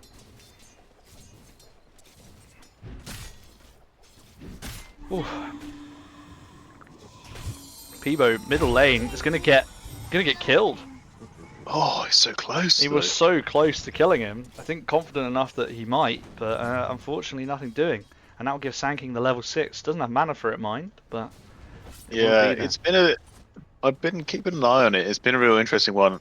Peebo's been absolutely having the run with it in terms of, you know, CS and last hits, but I think Zeerious here just a little edge on the damage front onto each hero. So there's been a lot of to and fro, and in the long run, Puck will come out of this lane on top, but it's going to make it difficult for him. And now the return kill may be coming out, leashed up. Just a little bit more damage needed, dodges the stun nicely. And with that sentry down, does manage to get the kill. Yeah. But again, it's close. It is close. Yeah, with that sentry vision that is for the dire side actually. Although this side, yeah, just out of range. Yeah, it was right on the edge of it, so wasn't able to click that last hit, but got the orb out. Now I was going to head bot with a AD rune. Back to full. Yeah, 40 seconds before there's anything else. But yeah, they're going to wrap around the back. CertifiedKnob could be in a bit of trouble here. Going to get silenced up. Snowball comes out. And they're going to chase under the tower. CertifiedKnob in a bit of trouble. Flowzone going to get counter-sucked by Paradox on the Death Prophet. But yeah, nothing doing. The shield will be there to protect him from the tower hits. Does burst eventually. Jumps to the other side. Aggressive jump will dodge out the damage. Now fires back at Paradox. Still has the AD, so that does a fair amount of damage. And has pulled the free lane of creep as well. Zeerious is now going to take this opportunity to push this middle lane. As Peebo will make his way back. So 4-2 towards Ice Cube this time. Now they're going to look again. Flowzone has TP'd in. Nice leash, which instantly breaks from the Sand King. They get the silence up as well. Now they again, there's no sentry though, and now they'll turn with Zeerious, and the damage. Flowzone will definitely go down. Peebo will follow. Double kill from the Sand King with the ult. That's nice. Nice turnaround kill and lovely rotation in as well. By Paradox. Good awareness there. Good awareness to come in. Get that damage out. Top lane, they're going to go in onto Kxavic as well, identifying that his support has gone for that Wisdom Shrine. Did get it, but unfortunately Centaur perishes in exchange, and now wibleh will be left alone. But not for long. Peebo bringing himself in as well. Think forward. Ice Cube doing a lot better in this game. They get the mid tower as well. Zeerious has pushed it in. But yeah, you're right. I feel like they had the advantage and they've kind of let it slip a little bit. Oh, They'll be pleased with what they have in comparison to previous match. Do you want some interesting intel for the prediction as well? As we see Gub getting wrapped on by Peebo, who will, you presume, put down the ult eventually, although chooses not to, given the rotations coming in. SwedishKnob will catch him with the disruption, but yeah, will just be able to escape. Still has the ult online for Peebo as well. Bagel Consumer is going to walk up. Peebo will dodge out some of the damage. Explosions come in. Now they trap them up, and with the leash, this will be the AM going down, and you'd be surprised if the Rubik survives. He doesn't. Flowzone picks up that kill as well. Nice rotation in by Zeerious. Doesn't have the ult though, so Flowzone will manage to get out of this sandstorm damage. Shield actually comes onto Kxavic now as well, but they don't have the detection currently. Zeerious will take damage from the puck though, as they see the courier, and that is SwedishKnob's courier down as well. And it's a sort of classic for the goons, in a way that whenever I say, do you want to hear something interesting, they start fighting.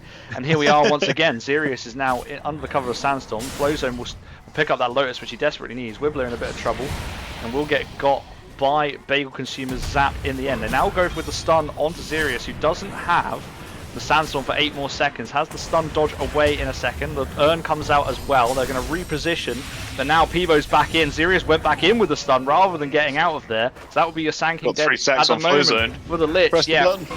Eventually the button does get pressed, and now Kxavic is in big trouble, reflecting all that damage back. But yes, they will pick up the kill as well. So in the end, it's a 3 for 1, no? With wibleh going down at the start of that fight and already respawning. Yeah. And critically, AM just left and is farming basically anywhere else. He's out of there. As is his spawn. Anyway, the important thing that I was going to try and get to before, it's not even important. The thing I was going to try and get to before is that I have like a little active mods thing, so I can see who's in the chat, who's a mod. Durambon, Kamaya, and whoever Josie is all went for GUBS in this game. All the mods I can see are online. Went for the GUBS. Went for GUBS. Obviously yourself, you set up the prediction. I also added a panel that allows me to set up the prediction. So if you ever want to put your money where your beans are, or not, then I can. I fear I would only lose beans. Well, Zeerious getting caught in the bottom lane. He's going to channel the ult, but he's come off. Die. And now this damage will just be tanked for some reason by everybody. Mighty Combo doesn't have the ult on Abaddon yet. So... Yeah, I was just going to say, the thing that makes you ungankable, he's chosen not to level. Bong says, lose all your beans like the rest of us. I've got a healthy 25k beans I would like to not throw away. It's just from watching basically every stream you've ever done. They're gonna run into Paradox, but they are quite low. Mighty Karma might be the target of the gank here. As he said, doesn't have the ult. It's desperate. He's got a saved skill point though, so he might be able to just use it maybe when he needs it. This is the play, is it?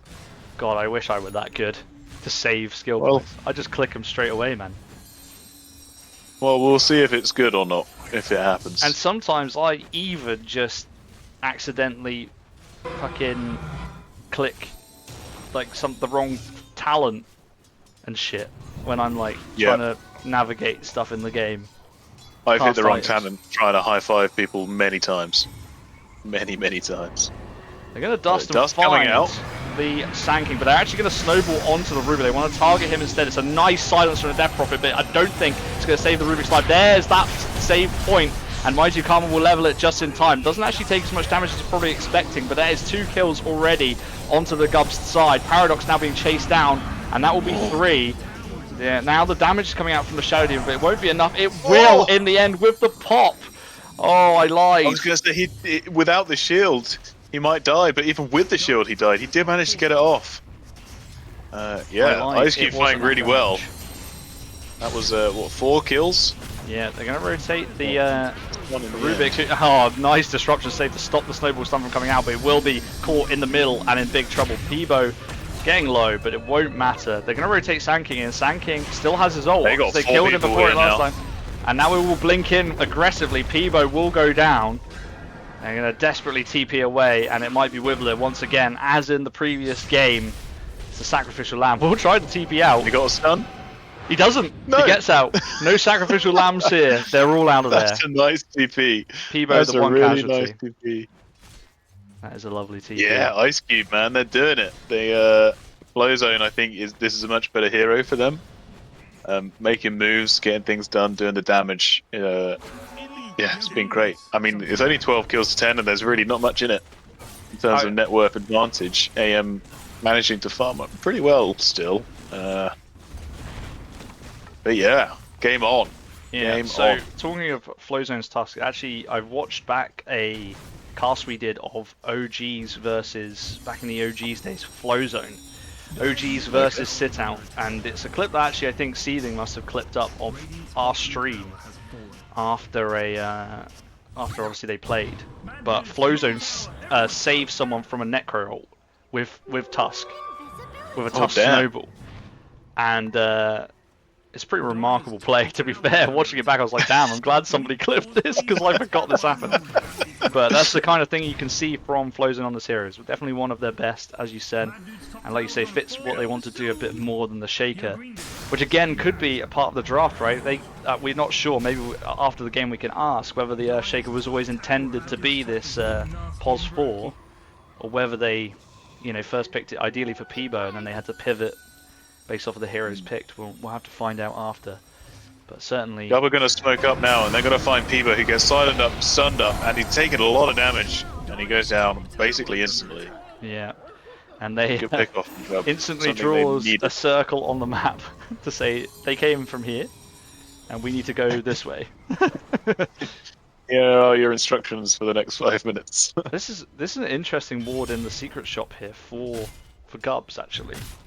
It will see the Centaur and the Abaddon's Courier, and Veil Consumer is just going to walk up and kill one, and then the other. That's 2 Courier kills. 130 gold. Damn. Just like that. Why are you curious at the secret shop, lads? Buy your item and delivered. Yeah, it's because Mighty Karma is only now 60 gold away from having full Radiance. Obviously can potentially run up to the Dire secret shop, but yeah, gonna have to now. Oh yeah, it's actually 130 times 5 because it gives to everybody, doesn't it? I think if you get a kill. Does it? That's what Mad Max is saying in the chat, and I am inclined to believe him, as Kxavic is gonna go down in this middle lane as well. So yeah, apparently. I don't think my chat is working properly. It's it keeps just saying welcome to the chat room. Oh damn. Just reconnecting, I guess. That is going to be the Radiance. Yeah. So Mighty Karma did go to the Dire secret shop to pick up the Radiance, so that will be online, which is a nice pickup for the carry Abba build. Yep. Says each on the kill. It doesn't, for me at least. Oh, it does at the end. I'm fucking blind. I'm blind. I'm sorry, Max. Yeah. You were right. I didn't doubt you, to be clear. But I also just, it turns out I can't read. Maybe I should get one of those things that pings me to say, learn to read or something. As lots of people welcoming you to the chat room actually, as well. No, I don't know if you can see those messages, but I refreshed the page and now I am in the chat room rather than just repeatedly getting welcome to the chat room.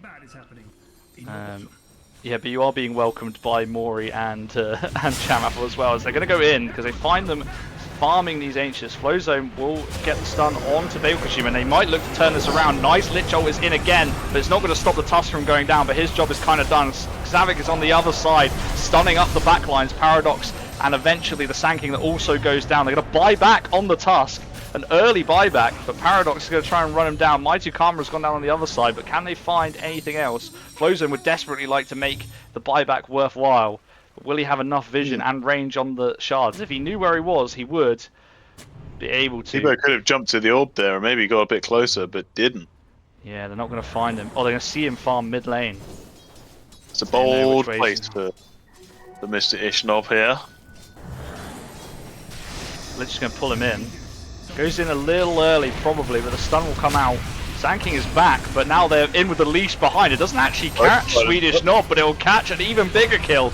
The Sand King goes down again, dies, TP's in, dies again. You hate to see that. You hate to see that. Dieback from Flowzone if he's not careful. Yeah, it's a very worthwhile kill they've managed to pick up in the meantime all the same. Although GUBS is in, now will stun Flowzone up. Flowzone, oh, lovely shards block nice as well. shot. Now has the Glimmer, but they do have a sentry down there as well, which will now be revealed by that Glimmer being exposed. Peebo will phase out and blink away. And this is the problem with the puck, it's just so tricky to get on top of. Yeah. It's kind of unfortunate from Flowzone that they had a sentry and an obs up there already. Otherwise, that was a really nice shards to get out. Could have escaped maybe. The buyback at this time, I guess, isn't the worst thing. He got the value out of the buyback. Yeah, it's the pos 4 as well, right? Not going to miss him for another 30 seconds at 20 minutes in, you know? Yeah, I think it was definitely worth it to get that Sand King kill again too. Yo, green dude, something bad is happening in your bottle. Yeah. Briefly dipped Maury, the we've still got 10 hydrations left to go. I've been making my way through them. Eventually, you'll start to hear it in my voice if you haven't already. What are you hydrating with, may I ask? Some beer. Some nice French lager. Is it? It's potentially the cheapest beer you could buy in Lidl. Oh, is it the Stubbies? It is a stubby. They're now redeeming a lot more hydrates, so good luck. Oh damn! I've already made my way through 3 stubbies. Damn. The great news is that I can't hear this at the moment. Zeerious and Mighty Kxavic are going to find each other down here, and Zeerious will eventually walk out and it's going to start channeling, but Peebo is there with the ult, and the Sand King going down again will be huge. Oh, that's a good kill. It's another good kill. And they're going to make their way through the portal because it's actually Tormy time, and I think that's where they were heading. But in the end, it might mean that the Tormy will go the way of Ice Cubed, although they might try and get a kill first. They're going to spot Paradox. Flowzone will see him, and now Peebo will instantly blink in and silence before the counter silence comes in, or the ult. Now Mighty Kxavic gets silenced up, but we'll just try and run at him. Flowzone desperately just trying to stop this Paradox from walking away. wibleh on the other side has put the Spire down. Bagel Consumer and the Lich having a fight in the other side, the Rubik as well. Peebo will go down in the end before he can, and now there's a follow-up kill onto Flowzone 2. Mighty Kxavic still has the ult up though. Zeerious is now alive and back in. Nice hypnotized by wibleh, and although they are in the Sand King damage, it looks like this will be another death on the Sand King. It is. Kxavic picks it up on the Centaur. Now they'll look to chase potentially onto CertifiedKnob. The ult gets put out, but Bagel Consumer walks the wrong way, will get caught out. And I think over the course of that fight, basically everybody went down, but in the meantime, GUBS was just pushing tier 3s. Oh damn. They glyphed it up so that he would stop after nearly 1,000 damage dealt to the tier 3. AM beginning to become a bit of a problem here. He's doing AM things in the most annoying possible way. Ice Cube will get their trade perhaps if they keep pushing this top lane, but everyone's back alive again, so they've got to be careful. Yeah, PP is coming in. And they didn't even want to take the Tormy. They decided to push this tier 2 tower, and it looks like wibleh once again will be in a bit of trouble. Will be the one left behind there, so Ice Cubed overstaying just a touch. But yes, You think that Ice Cube have enough lockdown for the AM? They have a silence in the form of puck. They've got a couple of stuns. There is a Manta on AM. Yeah, so they think that's enough. So they have the Orchid on Mighty Kxavic as well now. What they have obviously is the Tusk roll, the Centaur stun, Peebo's leash. So you would hope, but they can still facilitate it further with items, I guess, if you want to as well. What they do have for GUBS is the save, as we talked about before, so the disruption save, providing the Shadow Demon is alive, can be used. It's a big shard being picked up on the Shadow Demon here. Yeah, that would be very nice. Coming out. Another way to help heal the AM should he be initiated upon. Kxavic and Peebo are going to see the AM, or are they? What do they see? Well, the AM is going to see them from that watch, but they will come and farm his camps. Zeerious comes in, the dust comes out, but I don't think they want to stay. Paradox TPing in as well. GUBS Stargazer is pinged out. They see that AM, they're like, we could get that guy, but then they back away. Simple does have his blink now delivered just then. Yeah, with the pipe as well. Like they're angling up for this last tier 1. They're going to glyph it, and it might be a little engaged here. Zeerious is going to pop the ult and then blink in. He's going to catch Kxavic out and Mighty Karma as well. There's a nice double silence from the Death Prophet as well. Peebo, however, is onto the backline. He's trying to get this Rubik down. That will be the first casualty of the fight, but the Centaur could be the second here. No, it's the Sanking with the Walrus Punch in the end. And Kxavic is on very low HP, but still surviving. Mighty Karma is healing up a treat in this Death Prophet ult. It's a nice save, but I think it will just stop the inevitable for Paradox. Although, with the heals coming out from the ult and the suck, will actually pick up one kill on Kxavic. And now wibleh will potentially sacrifice his life to pick up the kill onto the Death Prophet. Obviously forcing the the ult to go onto the onto the Lich. But in exchange, GUB is taking racks. Barracks is down. This is one of the most frustrating things to play into, is the old split push AM, or split push anyone, to be honest. Sorry, they've stunned up Flowzone in this bottom lane.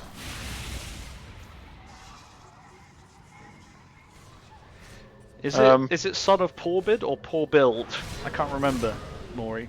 Is there an L in it? I can't remember if it's poor bid or poor build. But I was aware, as Flowzone will get stunned up by GUB, but they will get the silence out from Peebo as well. They don't have the leash for 5 seconds, but they have enough stuns with Kxavic rotating in with the blink as well.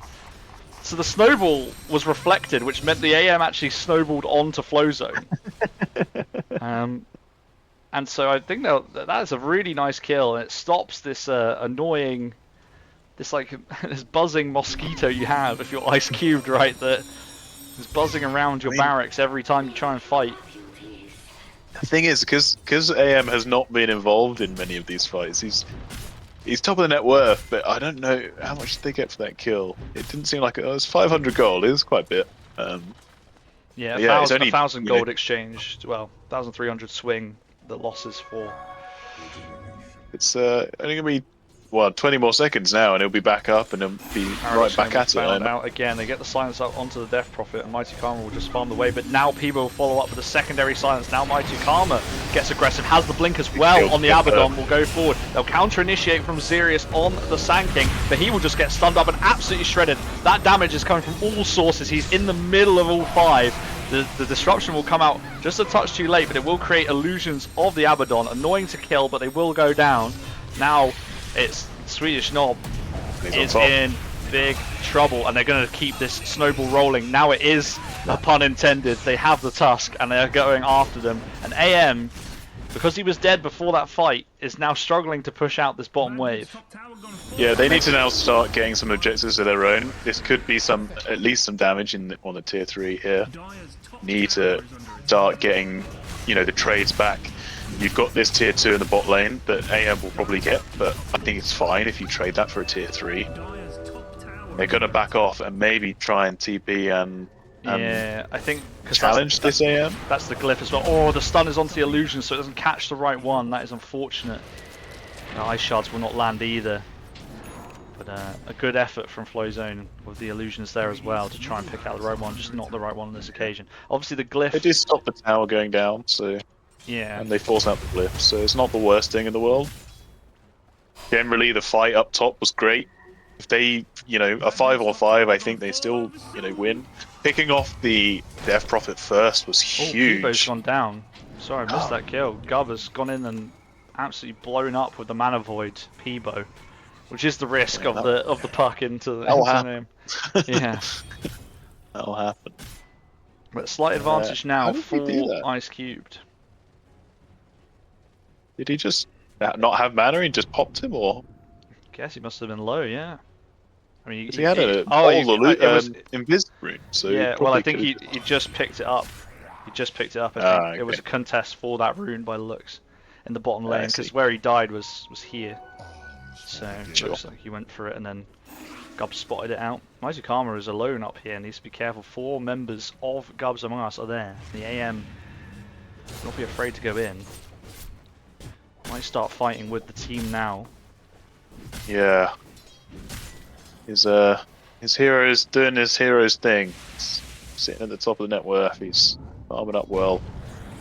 Just needs maybe 1 or 2 more items. I suppose that'll be 6 like that ready, but yeah. Need a little bit more stats, more beef, and he can join in because there's a lot of damage coming out. Yeah, he's going obviously for the MKB, Mighty Karma with the Radiance, of course. So we'll require that, as the Ags is picked up by the Sanking there as well. So that'll be nice for that team fight. Sanking, since the start of the game, had a real nice start actually. Well, a pretty even start, let's put it that way, with Peebo. In terms of, Sanking got a lot of kills, but Peebo got all the farm on the puck. But what I would say is that since then, there's been sort of back-to-back deaths, really. 6-10-6 in the end. There's a couple of fights where it was like, the Flowzone buyback fight, for example, was a tough one. Like, died, bought back, Flowzone obviously bought back, TP'd in to try and help that follow-up gank, and then ended up going down again. It's sort of not really happened for the Sanking from them. We have both teams smoking up. One is pointing into one jungle and one is pointing to the other. They are going to find absolutely nothing. wibleh has recast the smoke as well by the looks, so it's back up to full. That's a drink for a 10-man smoke, I think. Yeah, no one is going to find anything. It's great news. Playing along at home. I think time to hydrate. Currently, GUBS get more out of this. They are in a better position. Their lane is pushed. Tower is there. Once they found no one, they can put some pressure on this tower. Yeah, I think SQ will still make their way down this way. They might actually, with the smoke expiring, get spotted out by the Watcher. Yeah, Peebo will kill a courier, so Peebo consumes courier goes down. But yeah, Sanking is pushing the tower.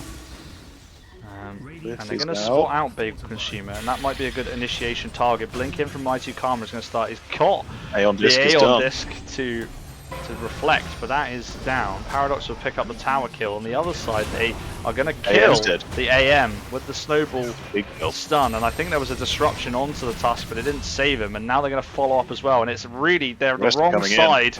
GUBS are the wrong side. Now the Centaur will be popped. They should have Blinks back up as well. Kxavic getting silenced before he gets a chance to use it, but now will be seen. The Sanking is stunning away from Mighty Karma, but they're going to pick up the Paradox kill first on the Death Prophet. Now the silence out with the Orchid, and they're just he's just chasing the Sanking down. Still has the stun and does get caught by it, but now the blink forward again by Mighty Karma, and the Ice Shards don't quite make it, but the Radiance Burn will pick up the kill, and a big line is drawn by Flowzone. Push this in. They need to go, and actually, I think correctly identifying they have a bit of a wave top. Get maybe up the high ground. Get aggressive as well. This aggressive high ground vision that has not been dewarded. Bagel Consumer will be trapped almost against his own tower. And yeah, like you say, this is the way to go. SwedishKnob, the only one back alive. Kxavic's going to aggressively blink in. They're going to chase him down to the base. Flowzone is blinking in. They're right outside the fountain. Will be perished. 47 seconds again without your Shadow Demon now. AM back up in 4, but will he want to fight? You have the remaining cores as well, but I think the racks will go down first regardless. Middle lane looks like Peebo's got an illusion rune pushing in that tower. I can see on the minimap. So they're going to get away and try and push this middle tower. Mighty Con will blink out of the base, send the illusions to farm the wave as well. And yeah, they'll try and focus in on this mid tier 2. So let's see. Yeah, GUBS needs to be careful because they kind of just, dripped in a couple of extra kills there at the end. This could be a defense of that tower, but yeah, the Paradox is a little too far up again. It's going to get caught out. Nice double stun. Just Kxavic's also going to pop out and follow-up stun. AM is in and pops the ult, but nobody dies. And now they're going to center ult and just chase down. Flowzone is being ultra aggressive here. And Tip comes out as well. They blink in aggressively with Mighty Karma. It's a nice ult and stun from really Zeerious nice. that picks up the kill onto Flowzone. wibleh in big trouble. Is going to glimmer up, but it is under the vision of the tower.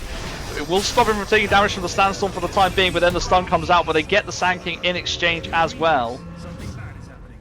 And now Mighty Karma will try and push this middle tower. They need the creeps to come in, either top or middle lane. Now they will have no backdoor protection. They do have buyback on Sanking and Rubik, but that is it. No buyback on GUB, no buyback on Paradox. Yeah, it was kind of what I was just saying. They needed the Shadow Demon was not there with them on that fight. They could have just waited. They weren't defending the tier 2 there. They could have just waited to be up the high ground and defend it properly. Instead, they went perhaps a little early, lost their 2 cores straight off the bat before the supports could even engage. And now it's another ranks down. It's going to be once again an uphill battle. They'll be safe from Megas for a minute as the bottom tier 2 is still standing. Yeah, Mighty Karma is going to go bottom lane. Get a rush. Going to smoke up on GUBS. Wonder if GUBS will make a play for. They might make a play for the Roche. It looks like Mighty Karma. I think they know he's TP'd bottom because they can see him pushing the wave. So they might be able to sneak it. It's a little risky. If they can sneak it, it'll be huge for the game state. 16k down now. Let's look at Gaben. Yeah, Gaben 81%. Ice Cube right now. Are they just going for a pick-off? I think they might be going for a pick-off. They see with this aggressive vision, they see them all. Peebo is going to pop if he gets...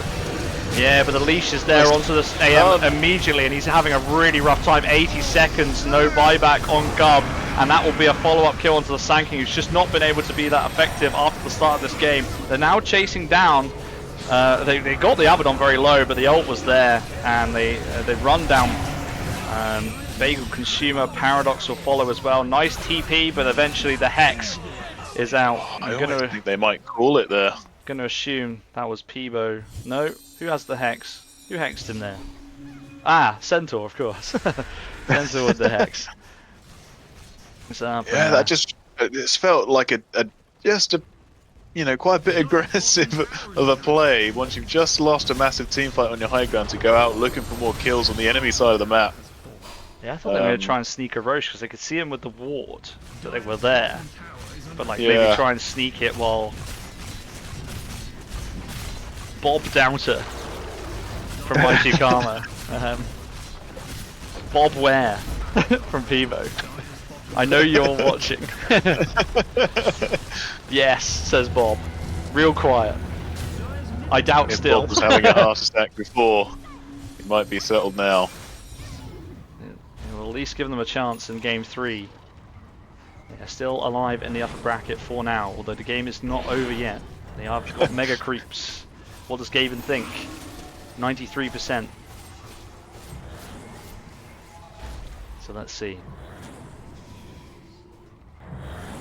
Bob still doubts. It's a 25 net worth advantage. Mega creeps and looking to be a Roshan with the Aegis. You'd have thought the writing is being sprayed into the stencil.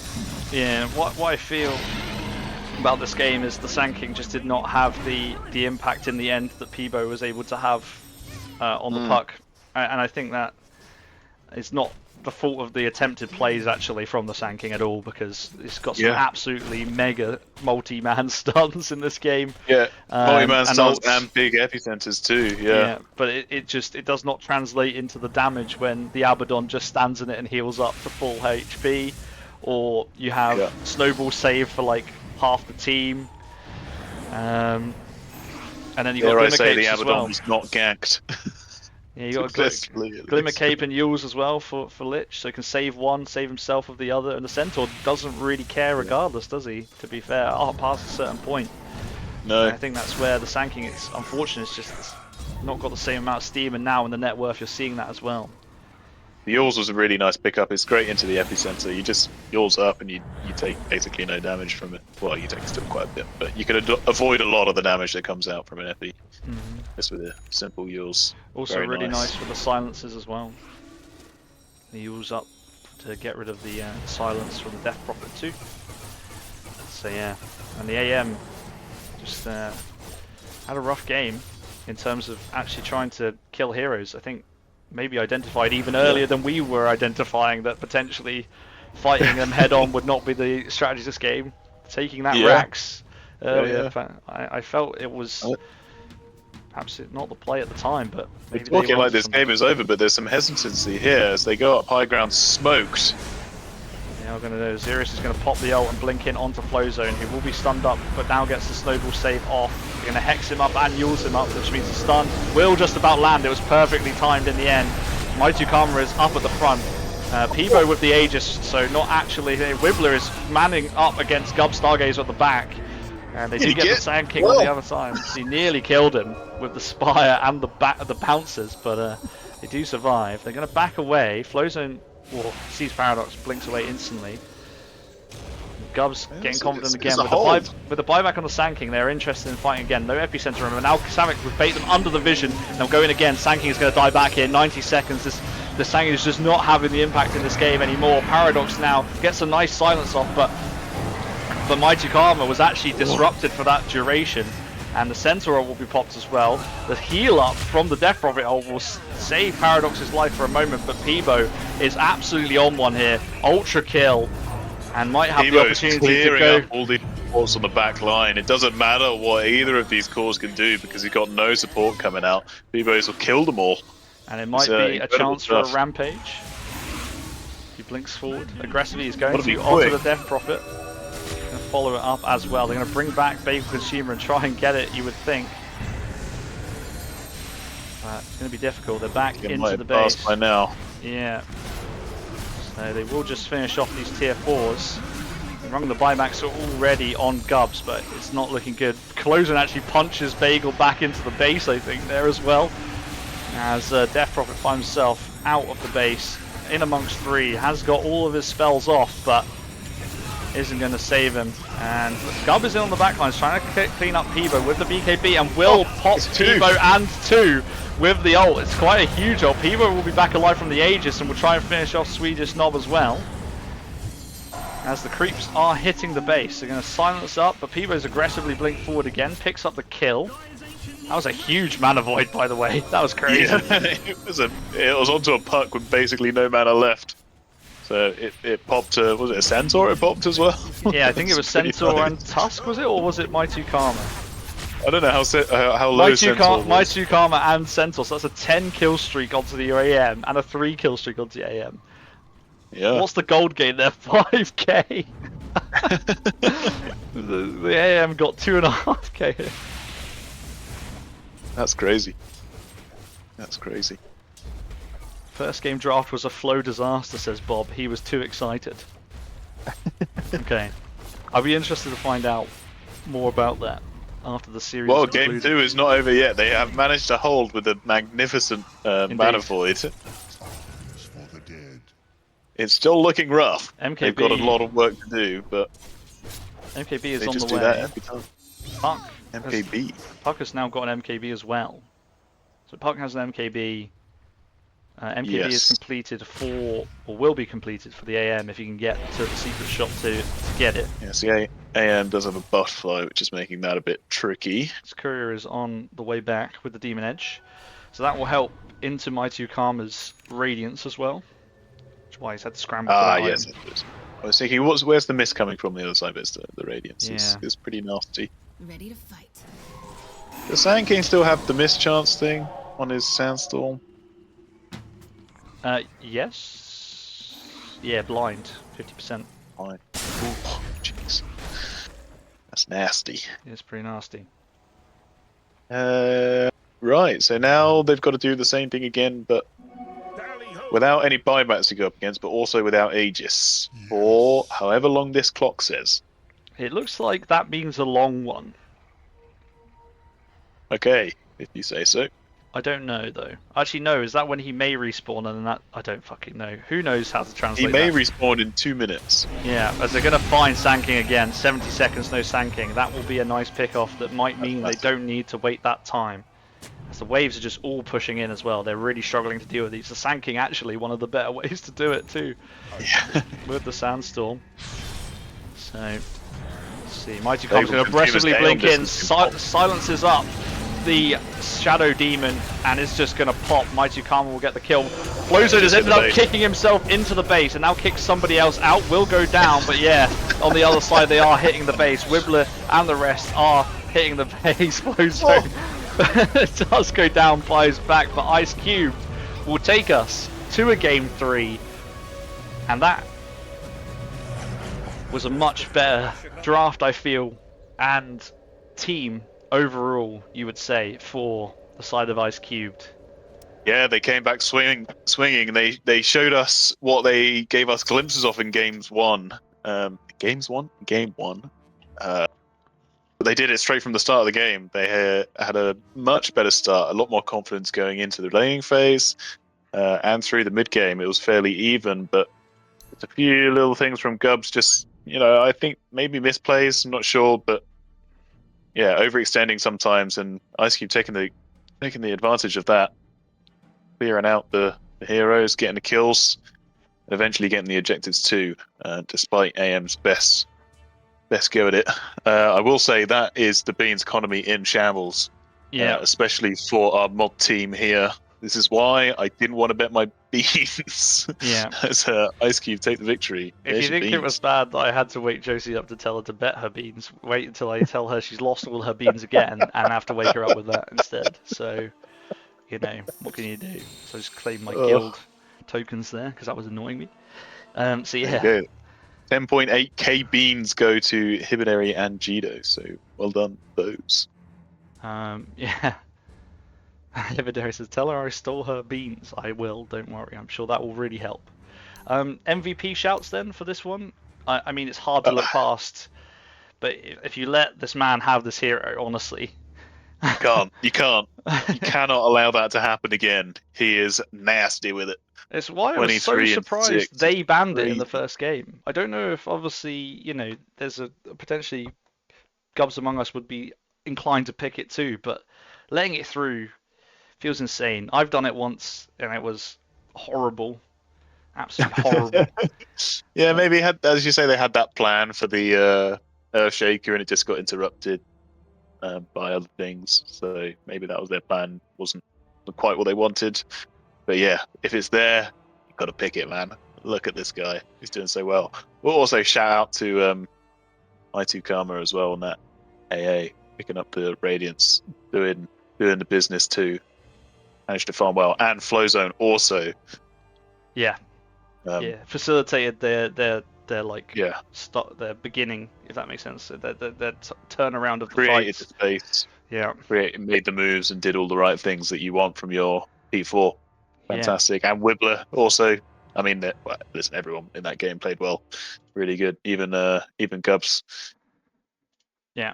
GUBS himself getting anything from what was increasingly becoming a poor game for them. Some lovely Sand plays. Yeah, all round very good. Really fun game to watch and cast. So thank you. Yeah, and good news. We have one more, but not before we take a break. So we will be back in a couple of minutes' time. Refresh your beverages, get prepped, because Game 3 is right around the corner. Ice Cube take that second one. So GUBS 1, Ice Cube 1. We'll see you in a minute.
Hello, everybody. Welcome back. Game 3. We have a Game 3 here.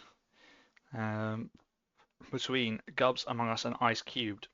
Ice Cubed, it's fair to say, got pretty whomped, at least at the beginning of Game 1. And nearly recovered, but then fell eventually to GUBS. But likewise, the second game was a sort of reverse, but not quite the same. Ice Cubed taking that one down to send us to this Game 3, where we will find out who will proceed in the upper bracket. We're no closer to finding out than we were last time around. So, one more game to rule them all. For all the beans, if you will. We've kind of had like a mirror image of games. It was like womp even in the first game, and then even womp in the second game, but the other way around. Indeed. I'll be interested to see whether Coach Bob favours Ice Cube's draft on the third try of asking. If you are not been happy with either draft so far. If you are Coach Bob, what are you saying? Do it again. Only 10 seconds. Do it again, honestly. Pick heroes. Is it enough just to do the same thing again? I think what I identified in Ice Cube draft, and I may be wrong. Again, we can probably ask this kind of question afterwards, but for me, it feels like they locked in heroes that all 5 of them want to play and are good at. Yep. It's like we have the Puck, we have the Tusk, which is probably the key difference from the first game. Obviously, they picked the Lich and the Centaur again, because I'm guessing those 2 players are keen on those heroes, or at least they felt like that worked. That part worked. What they need to swap out for was giving Flowzone and Peebo this license to just go and do what you want, and that ultimately means that now the draft is different because they have to respect ban the Puck. They didn't ban it in the first game. Ice Cube did. They didn't ban it in the second game, and they got walloped by it in the end. So now you have to ban it in the third game, and that allows something else through, which is what the benefit of having these players who play even just one hero so exceptionally well that it has to be one of their bans. You know, some nice things get let through. The Abaddon is also respect banned, which I think was another hero that they struggled to deal with in that game, and they will just open up with the Lich again on Ice Cubed. So they want to prioritize the hero that they have got for wibleh in every game. What I would note before, sorry to interrupt you, as I know you're about to say something, Mega Sheeps is now standing in for Kxavic in Game 3. I presume that is because they have to go to bed or something. So listen, I respect it. It's nearly 10:30. Yeah. You're starting a game of Dota, that is late. So I think this was pre-agreed that should it go to Game 3, Mega Sheeps will be standing in the off lane in exchange. GUBS will pick up the Dazzle first off the bat this time around. So that's a good old proper support hero. Or is it? We don't know. They Meepo first ban and Arc Warden ban again.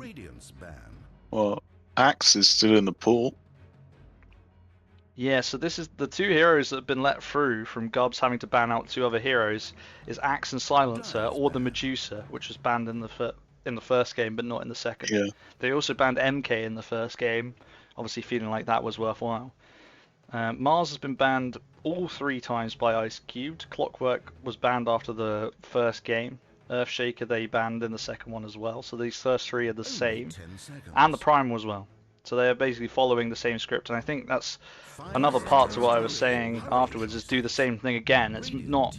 It's also you kind of put it on them to they have to change something now. If the drafts are all the same, you win because you just did that. unless you feel like the end of that game isn't they won because they outdrafted us, it's more because they outplayed us potentially as well. So there's also these things. Kxavic has to go to work. Work. Yeah. Right, fair play. You played very well on the Centaur. He did a good job. And they Oh pick my up goodness. the Kez. Oh my god, it's happened. It's my worst nightmare. It's my worst nightmare. Have you done your research on what the spells are? Absolutely not. Absolutely not. Kez is in. Well, They're Kezing them. Game 3 Kez. At 10:30 UK time, 5 seconds. they bring out the Hurry, Kets. hurry. Maybe this is the perfect time to bring out the kids. Just pure bewilderment. Pure scrambled eggs up top. Yeah. But what if they just scramble me and I'm not in the game, apart from the cast? I think that's I more think likely. it's a win all round for them then. Yeah, probably. So yeah, Dazzle Weaver for GUBS.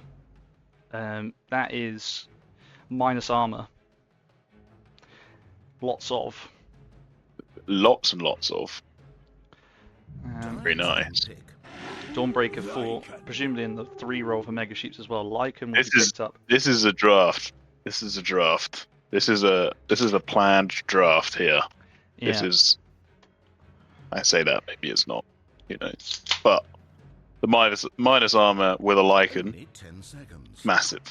Yeah. Weaver's a nice little flex pick as well. You can do a little support Weaver. I saw that somebody played a support Kez in like a pro game, so I guess this Kez could really be anything. A support Kez. Yeah. Right. But look, I guess he has like everything, doesn't he? All of his spells just do all of the things in the game because they were like, oh, it was almost like the guy who designed him was like, oh, but what if he also did this? Oh no, but he should also do this.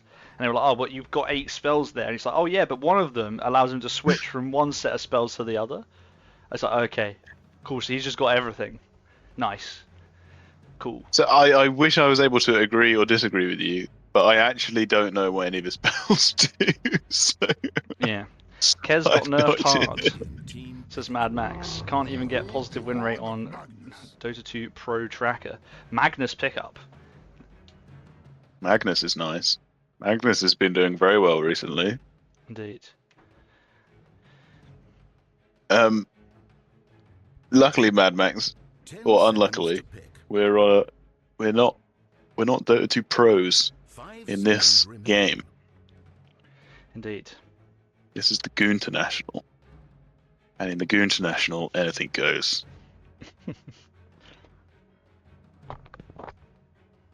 I am excited to learn what Kez does. Can't be worse than Invoker, right? Invoker does everything. Yeah, but his win rate is even more dog in pubs, says Mad Max. So there you go. Now Mighty Karma gets the Medusa. Dyer's ban. And they will ban the AM out after the fact. Because that's the way round the bans were working in this particular round. So there will be no AM reply. We thought it might be Okay. sort of, attempting to ban the, to sort of shadow ban the hero almost by picking the AM ahead Yeah. of that extra pick. 5 Now, seconds remain. I don't think GUBS need to react to that in any way. They have the Weaver, depending on that if that was a carry, but the Weaver has the mana break. Yeah, could of course be a pos 4 thingy. Weaver as well. Yeah. So it's fine if they didn't, pick anything up with a way to deal with that.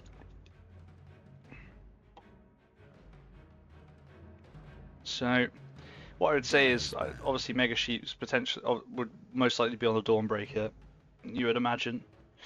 So what I'm feeling here is that, we've got wibleh is back on the Lich, which seems comfortable. Mighty Karma is like Medusa's by far his most played hero. Yeah. Only 10 seconds. Kez, regardless of where it goes, is sort of the anomaly, Radiant's ban. but presumably they're picking it because they have the feeling that they can be useful. Because they're going to ban out Venge and Silencer on GUBS. They banned out Silencer previously as well, so I think they're anticipating this is Kez mid and that Flowzone's hero will be last. Flowzone's Tusk, interestingly, is still there. Not sure how it would fit in potentially 10 with this, seconds but to if you pick. want to go down the route of picking heroes that the players are comfortable on, 5 seconds. Hurry. I mean, he's just had an Does absolutely Kez brilliant normally game. go mid? This is why I don't know. I feel like Kez just goes anywhere, doesn't he? Because again, he just does everything, right? So he I'm feeling he can do anything. I honestly don't know. I think no I've idea. only played against Kez maybe 3 or 4 times when he first came out, and since then I've not seen much Kez, so I don't know what the normal play is. I think Kamaya would be able to give us more intel as well, but has gone to bed, I think. Oh damn! He's not active in the mods, and I've seen him leave our Discord as well. I think Asleep in his chair. It's too late. It's too late for Kamaya. This is the best of 3. We'd have to sub him out, and then we'd be really in trouble.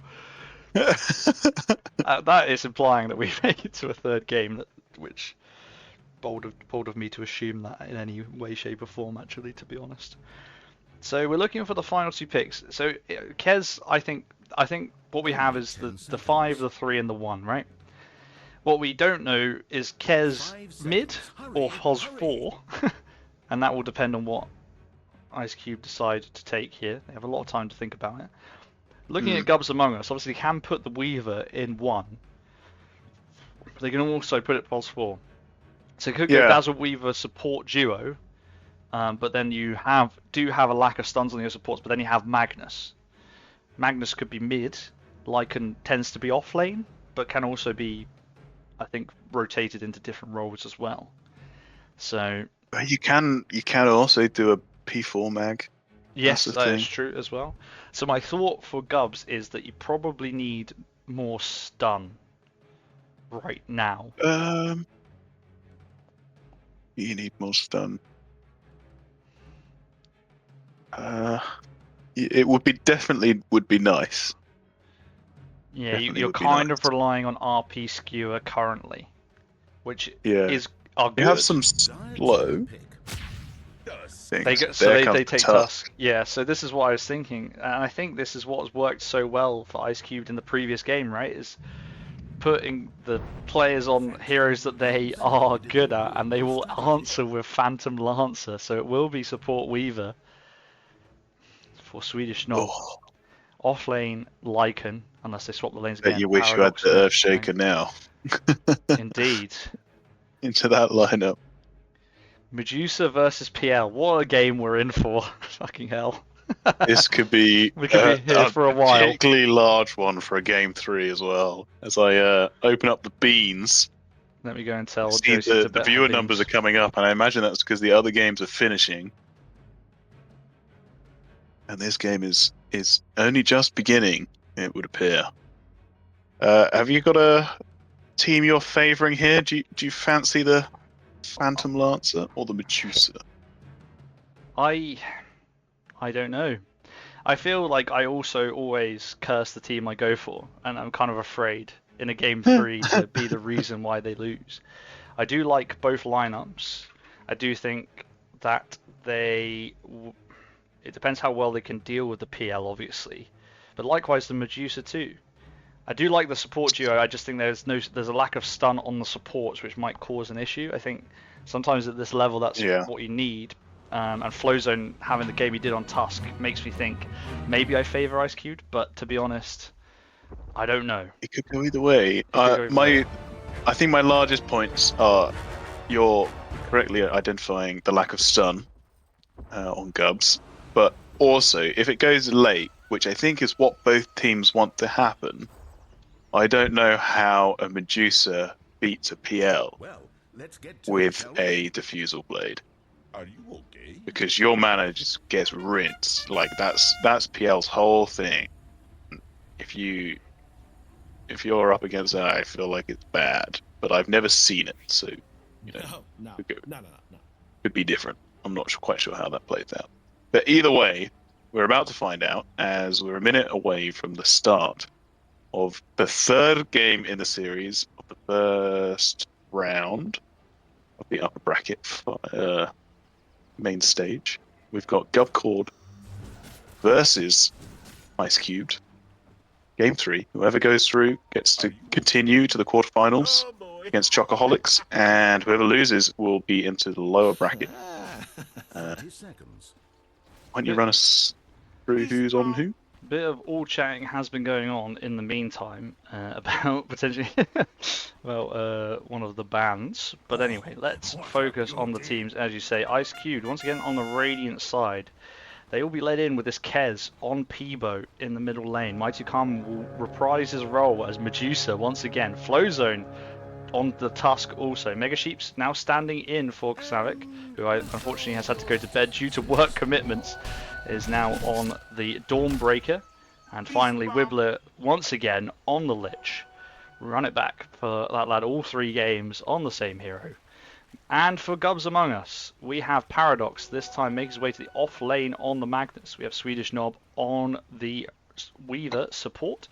We have Zeerious, who is mid lane once again, sanking last time, Lycan this time around.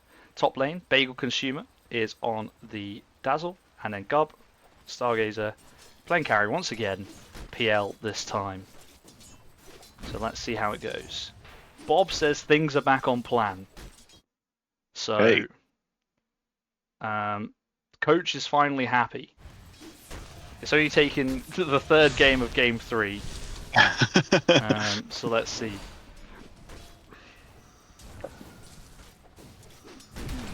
Let's see, it's a 50-50 split by the looks of it.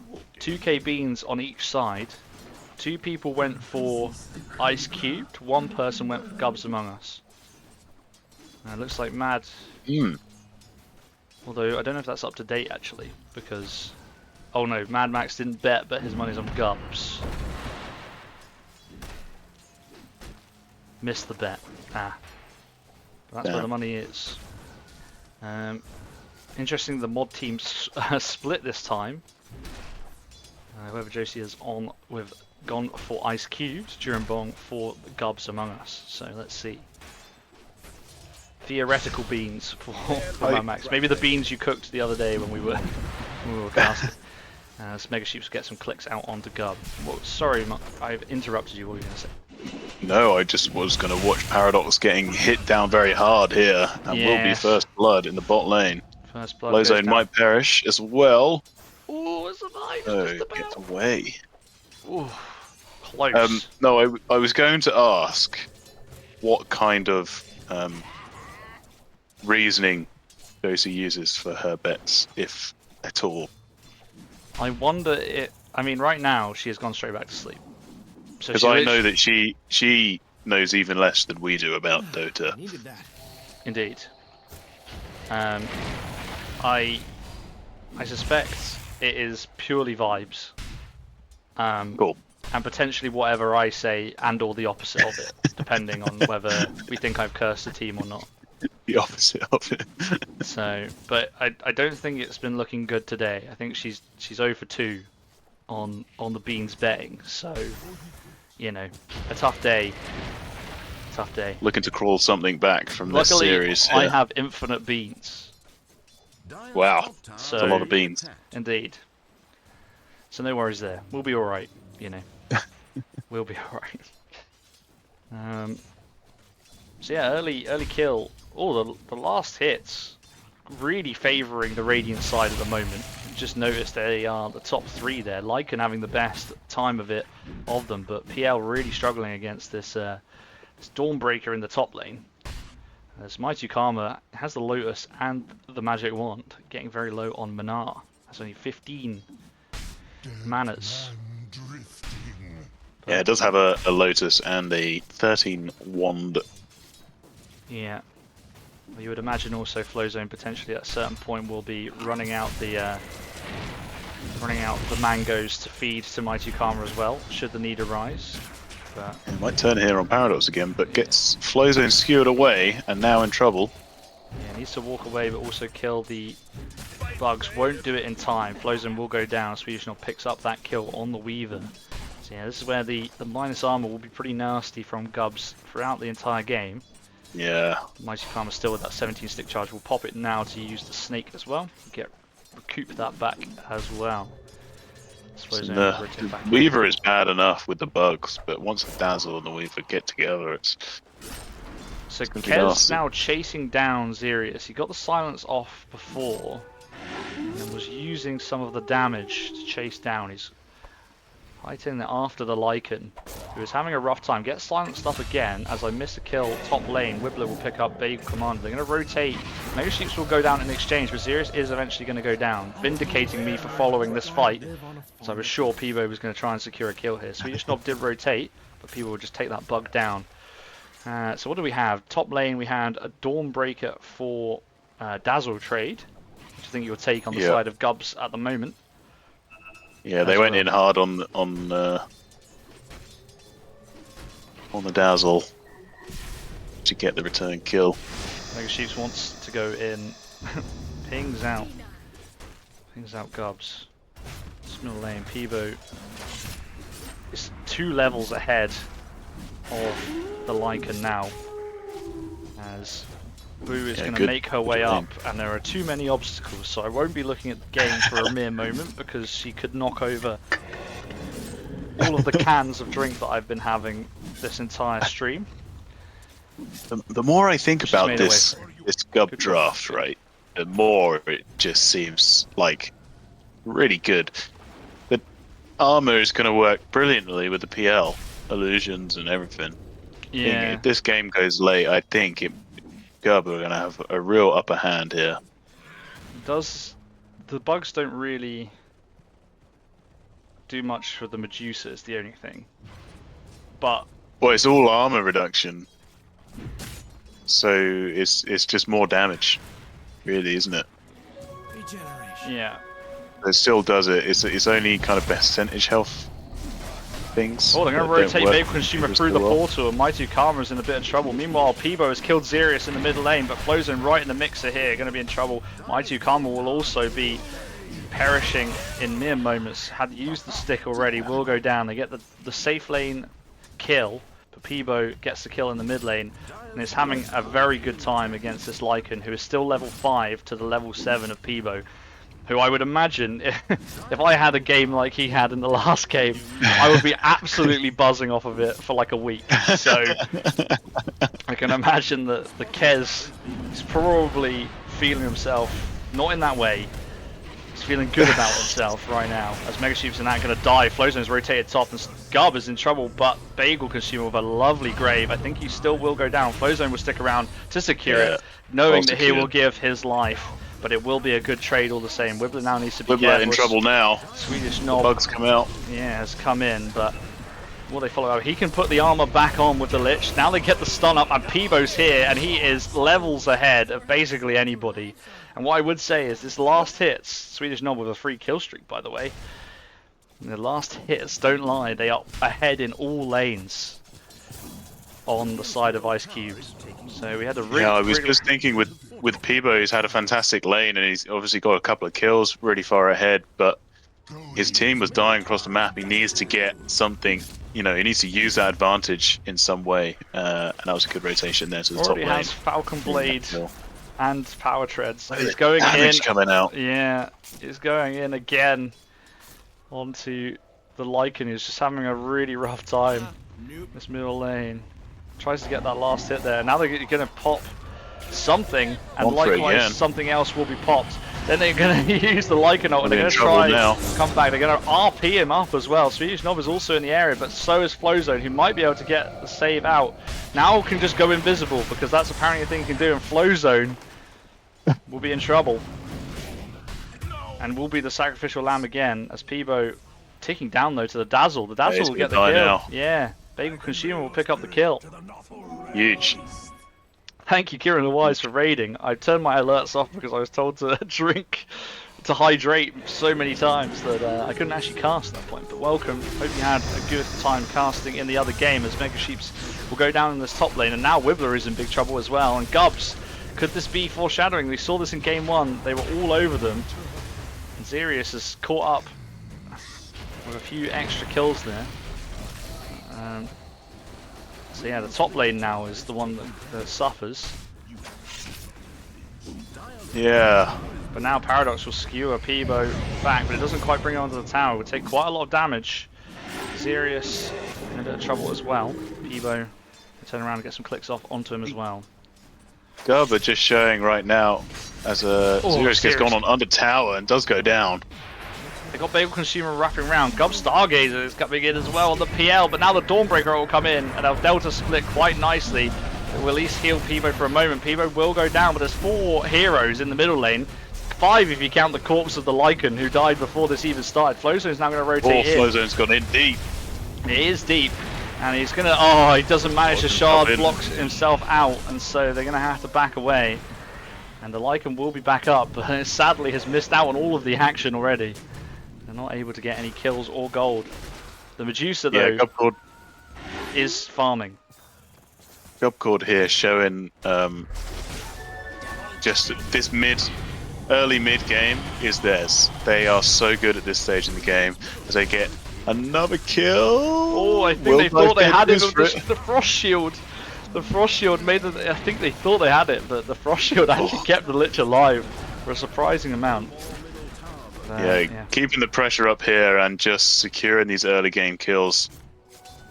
Getting some presence on the enemy side of the map is what they've done great in both the first two games. They're now turning their attention towards My2Karma in the bot lane. The old wolves on him.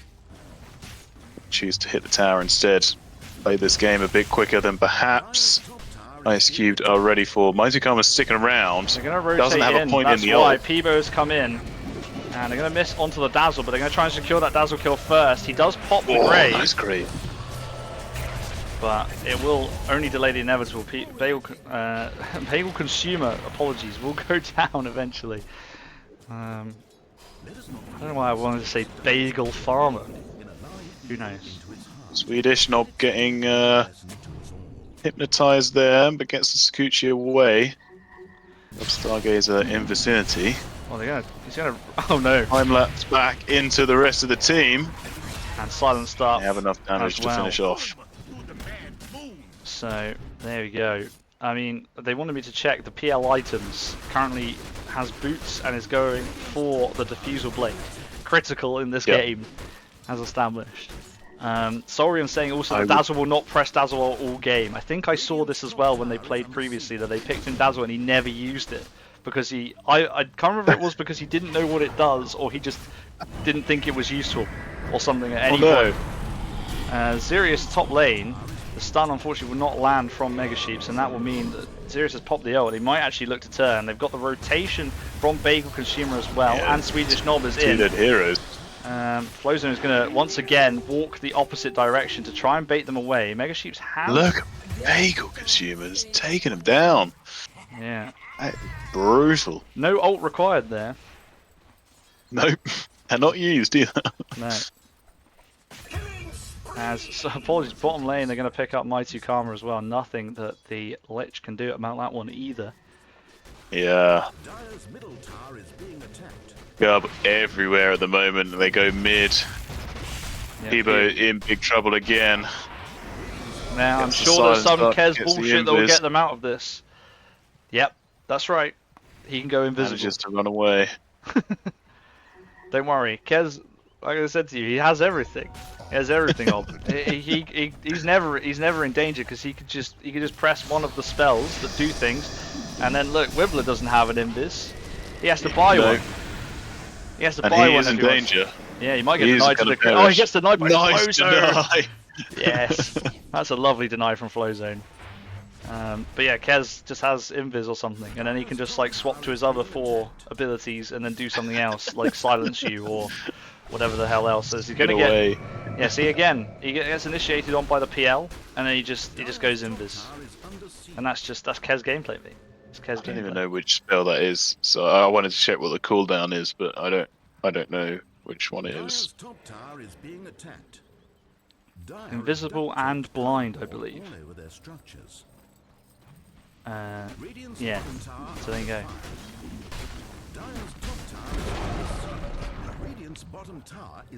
Listen, I've up until this point, I've just refused to believe that he has actually been added to Captain's Mode, so I've not been paying attention to Kez at all.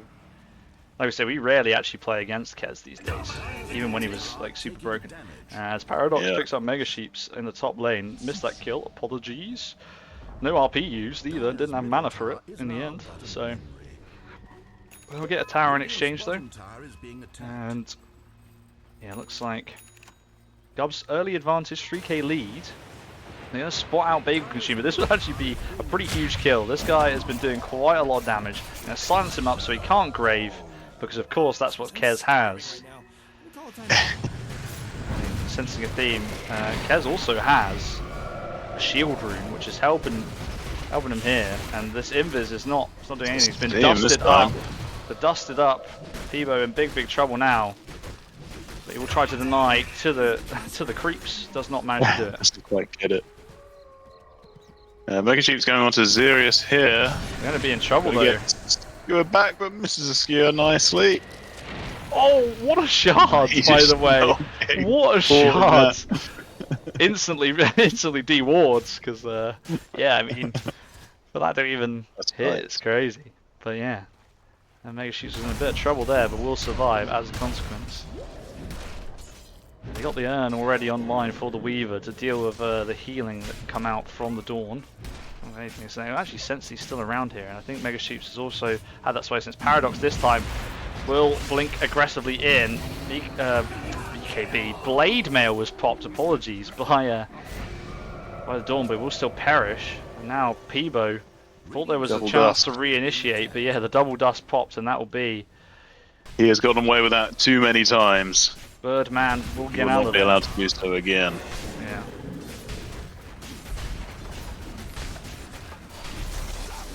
Yeah, Gub controlling this game very nicely. Getting pickoffs and kills all over the place. Ice Cube need to channel their game 1 for what they did well there. Yeah, they're definitely in a much better position though than they were in game 1. Yeah, for sure. They managed to just avoid the fights and. As the dust appears to have run out, Zeerious has got a Helm of the Dominator on the Lycan. It's happened. Has that patch not passed? I think we did that one. Does Lycan just get it anyway? Because probably, yeah. It's got summons. Sometimes it's a summons based consumer. Oh. Yeah, the shard's not quite there. wibleh needs to be very careful. Might run into some trouble here. Yeah, it's gonna get absolutely ruined. Yeah, you finished my sentence perfectly for me. He was dead before you could even get those words out. As Falcus now raids as well, so that gives me the idea that the other 2 games this evening have ended. And so welcome everybody, we hope you had a good time watching the other games as well. We appreciate you jumping in to watch game 3 here. We will try and summarise the first 2 games depending on whether you've seen them or not. Flowzone is going to get initiated onto here though. They will bring the Dawnbreaker out straight away. That will nullify the RP. And now the Medusa roll as well. Paradox brings 2 of them back, but into the stun from Mega Sheeps. So Paradox will go down. That's a 5 kill streak as well. They're even rotating in the Lich back from that previous kill. Zeerious is now going to get chased down. He's had a real rough game on the Lycan so far. Will die once again. TP from got another stun. Gub. Do they have a stun? Not quite. No mana on, and no availability. I think the only thing might be the Frost Blast. That is some good kills, though. Much needed. Just a couple of kills there. Kind of getting back on the board, back in the game a little bit. His PL obviously wasn't there, so. Peebo is going to get initiated on by Gub in the middle lane, but now just pops the buttons, and now is back up to full mana. And the snowball will come in here. Flowzone might be in trouble. Yeah, will be brought back by the skewer actually now for Peebo as well. So they're finishing my sentences for me, parrying off the damage. Gub is very low, but will survive on less than 100 HP. And Kez so close. Does many things, but will not be able to secure that one. Oh, that was a very risky fight. I'm not sure if. I'm not sure if Gub Stargazer wanted to fight anymore, but he got hand-delivered by Paradox, a Peebo, and yeah, comes off in the end. Nice play. Oh, they see Mighty Karma with this nice deep ward in the bottom river, and they're on their way, smoked up 3 of them. Magnus has a skewer online, 16 seconds for the RP.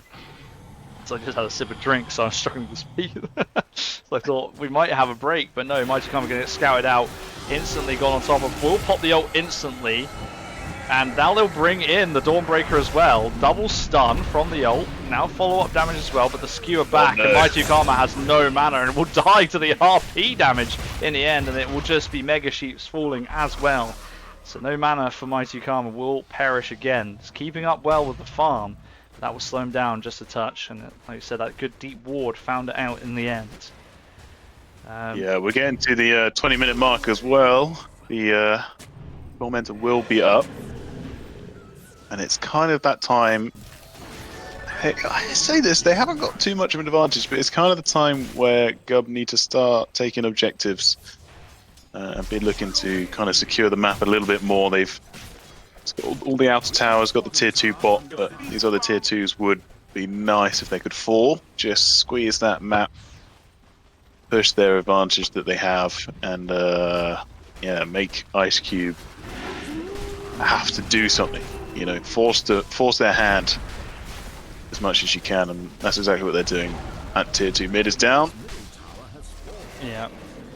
Imagine they will either head to the top tier 2 or do another objective of some kind. Desolator for Peebo on the Kez then. Helm of the Overlord will be the next pickup for zeerious on the Lycan for the mid lane matchup. We then have Dawnbreaker just with the Blade Mail at the moment. Looks to be going for BKB, I would imagine. Solar Crest for Flowzone on the Tusk. Meanwhile, Magnus with the Blink. GUB also has the Scotteh as well as the Diffusal at the moment, and another Diffusal also on the Weaver too. So double Diffusal for that Medusa. It's don't want no mana. Yeah, that's going to be, I think. Well, I thought at least that was going to be their big problem, is this Medusa who's going for a lightning switch. Not sure how I feel about that. But, yeah, it looks like maybe the Peebo Kez. Did they see that ward die? Did Mighty Karma spot him? I'm not sure. I mean, it's dead now anyway, but whether that would then prompt a Peebo going to get found. Session going on. Yeah, they will. But then he goes invisible again. Does a lot of damage to the Weaver. He does have time lapse, but Kez going for Ags. You want to tell me what Ags does? I had a read of it just a minute ago because I saw he was going for it, and I still don't know. So I'm guessing that when you switch disciplines and something is on cooldown, it does not do so if it's the first one used within 3 seconds after casting switch discipline. I was following it up until like the second half of that. Yeah. I feel like I get the gist of where it's going, but I also don't know any of his spells, so... You can switch. You can switch and then cast one, and if you do it within 3 seconds, the other one from the other discipline won't go on cooldown. Yeah. So more spell, basically. I found it so funny then that GUB TP'd to the mid lane and his own team pinged him out to be like, hey, where you going? Well, we're going to do the tournament. So they didn't need him anyway. Larry, with the save, it means you can toggle between the 2 stances and cast all the spells. Ah, yeah. So, there we go. Okay. So yeah, there's a 5k advantage at the moment for GUBS, but it's not as far as either team had really in the other 2 games. The other 2 games, very, as Peebo is going to potentially be caught out by GUBS Stargate, is going to walk right into him. They're going to pull him up with Paradox as well. They won't even need to skewer him back. That is a dead Birdman. He's gone. zeerious in the meanwhile might be spotted out here. Yeah, by this Watcher eventually. Yeah, will spot him out. Mega Sheep's doesn't quite land. Try and get the stuns out, but he does get the ult off, so they'll need to try and control him up a little, but he is running. That shards will not hit either. And the rest of the team is coming from behind, so it's time to go. They have RP back up and Skewer as well, and Flowzone might be the sacrificial lamb here. As wibleh and Dawnbreaker make their way out the other way. He's gonna snowball back up the other side, tries to Solar Crest off the damage. Solar Crest, interesting, a very good pickup as we mentioned with the minus armor. Good support item pickup actually in this particular game. Yeah, they've done it. And another horn toss into Skewer onto Lich. Yeah, Lich will go down. So for those who have joined us after, or is there something you want to talk about that previous fight first? Well, no, I was just going to say thank you to Larry again for that description of what the Ags on Kez does, because your very short sentence has actually explained that to me perfectly, and I now fully understand what it means. I thought that was quite impressive, so thank you. Yeah, better than an actual tooltip does. Which, yeah. I mean, this is Dota 2, so that they don't even update them sometimes, let alone like make them make any sense. So yeah, like I say, my assumption was it was just more spells, but like yes, what like But when like I understand how it works. You can cast all the spells, but you have to switch between each time you cast a spell. That makes sense. Yeah. I understand it. I was going to ask before, they're pushing high ground now, so maybe it's not a good time, but do you want to, those of us who just joined from other streams, I are actually going to horn toss in the Lich again. He will get absolutely shredded. Has buyback. Peebo is now in though, so let's hold that thought because Peebo is doing Kez things. Nice RP onto 2, will stop 2 of them there, but Mighty Karma is in behind, passing the ult, causing GUBS Among Us to flee. But can they actually catch and chase anything? Flowzone is in, but he is in on his own. It's a nice snowball that will then stun onto the Magnus. The Magnus once again will be a big kill, but now he's just going to push him away from his team. Nice grave as well. He's used the ult. We were told this would not happen, but it has. They're going to buy back on Flowzone. Mighty Karma now in really big trouble. This could really open up the game, and Mighty Karma is going to go down. Ice Cubed are on the struggle bus. I would suggest Flowzone would die back here if there is no save available. Gets glimmered up. But he's going to get Horn Toss skewered back. Has a snowball available, but when will he use it? They're going to buy back on the Dawnbreaker as well. Oh, doesn't get it off, doesn't use it in time, and now the Rax is open. Mighty Karma won't want to buy back here. Never mind what happened in the previous 2 games. This game could be in real trouble for Ice Cubed. Yeah, and they're doing what GUB are doing what they didn't do in the game 1, and that's just push early to get the objectives, finish it off.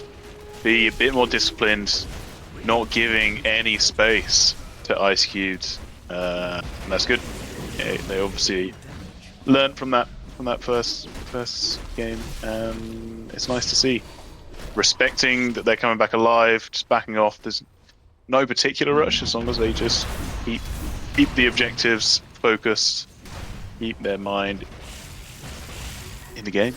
I can't believe he used the Dazzle ult.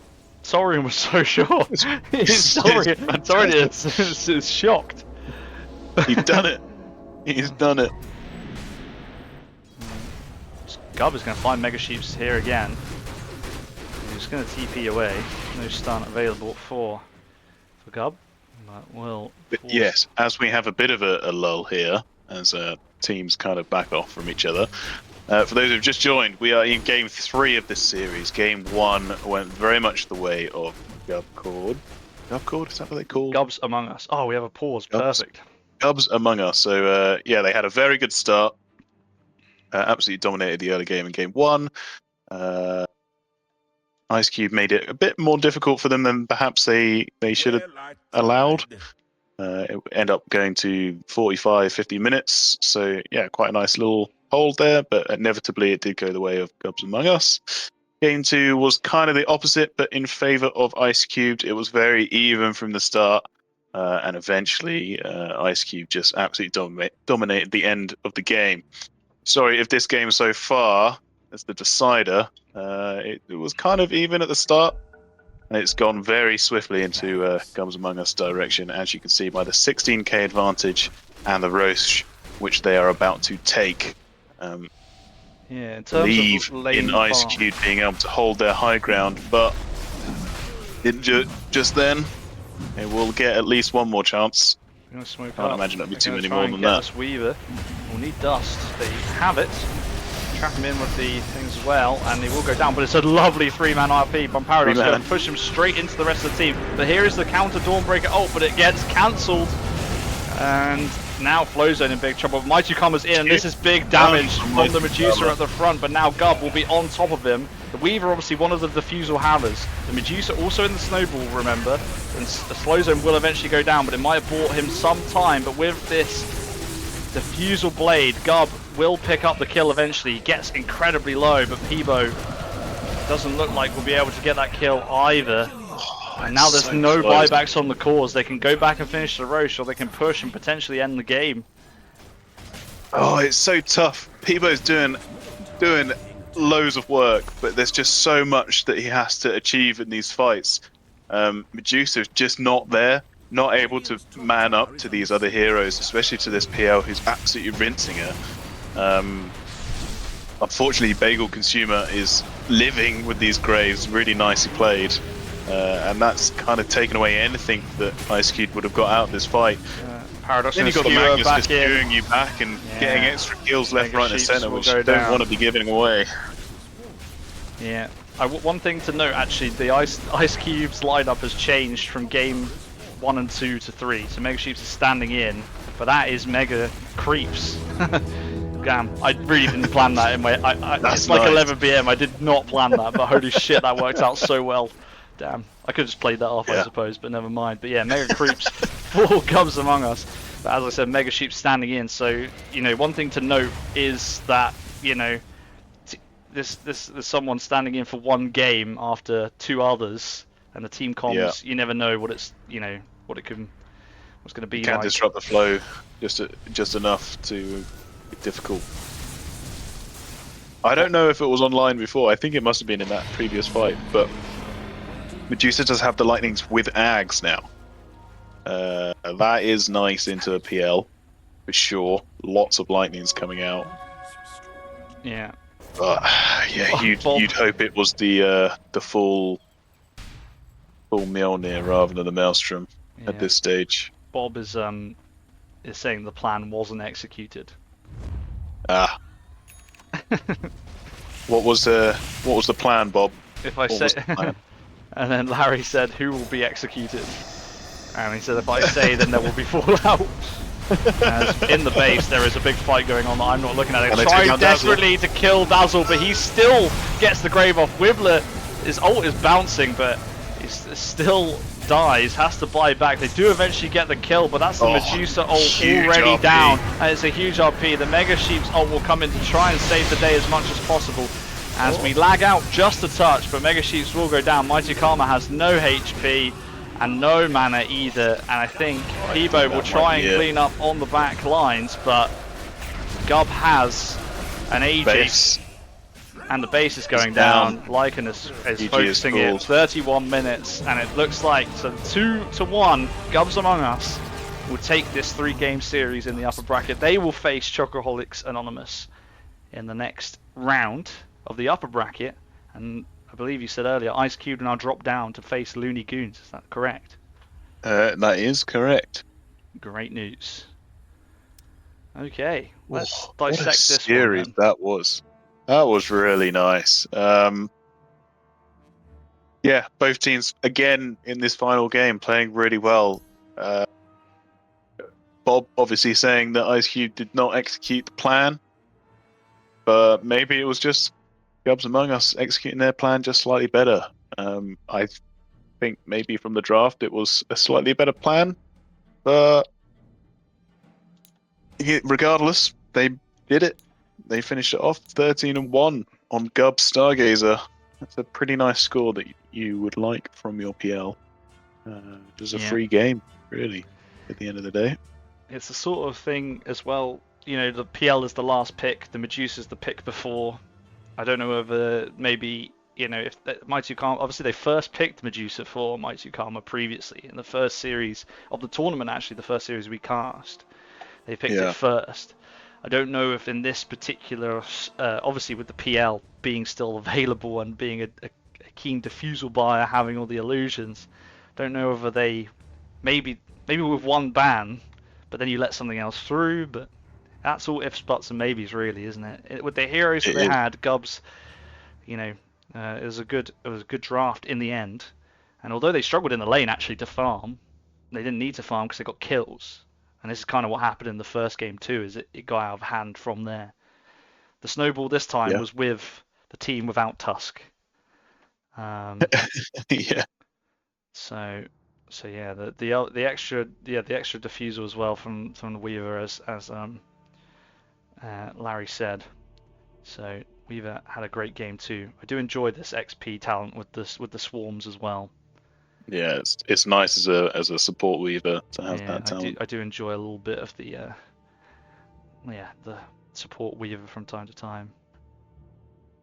Yeah, I think shout out to Peebo in that game as well. He did get a lot done and was pretty effective. Kept them in that game for a lot longer than they would have done without him, obviously.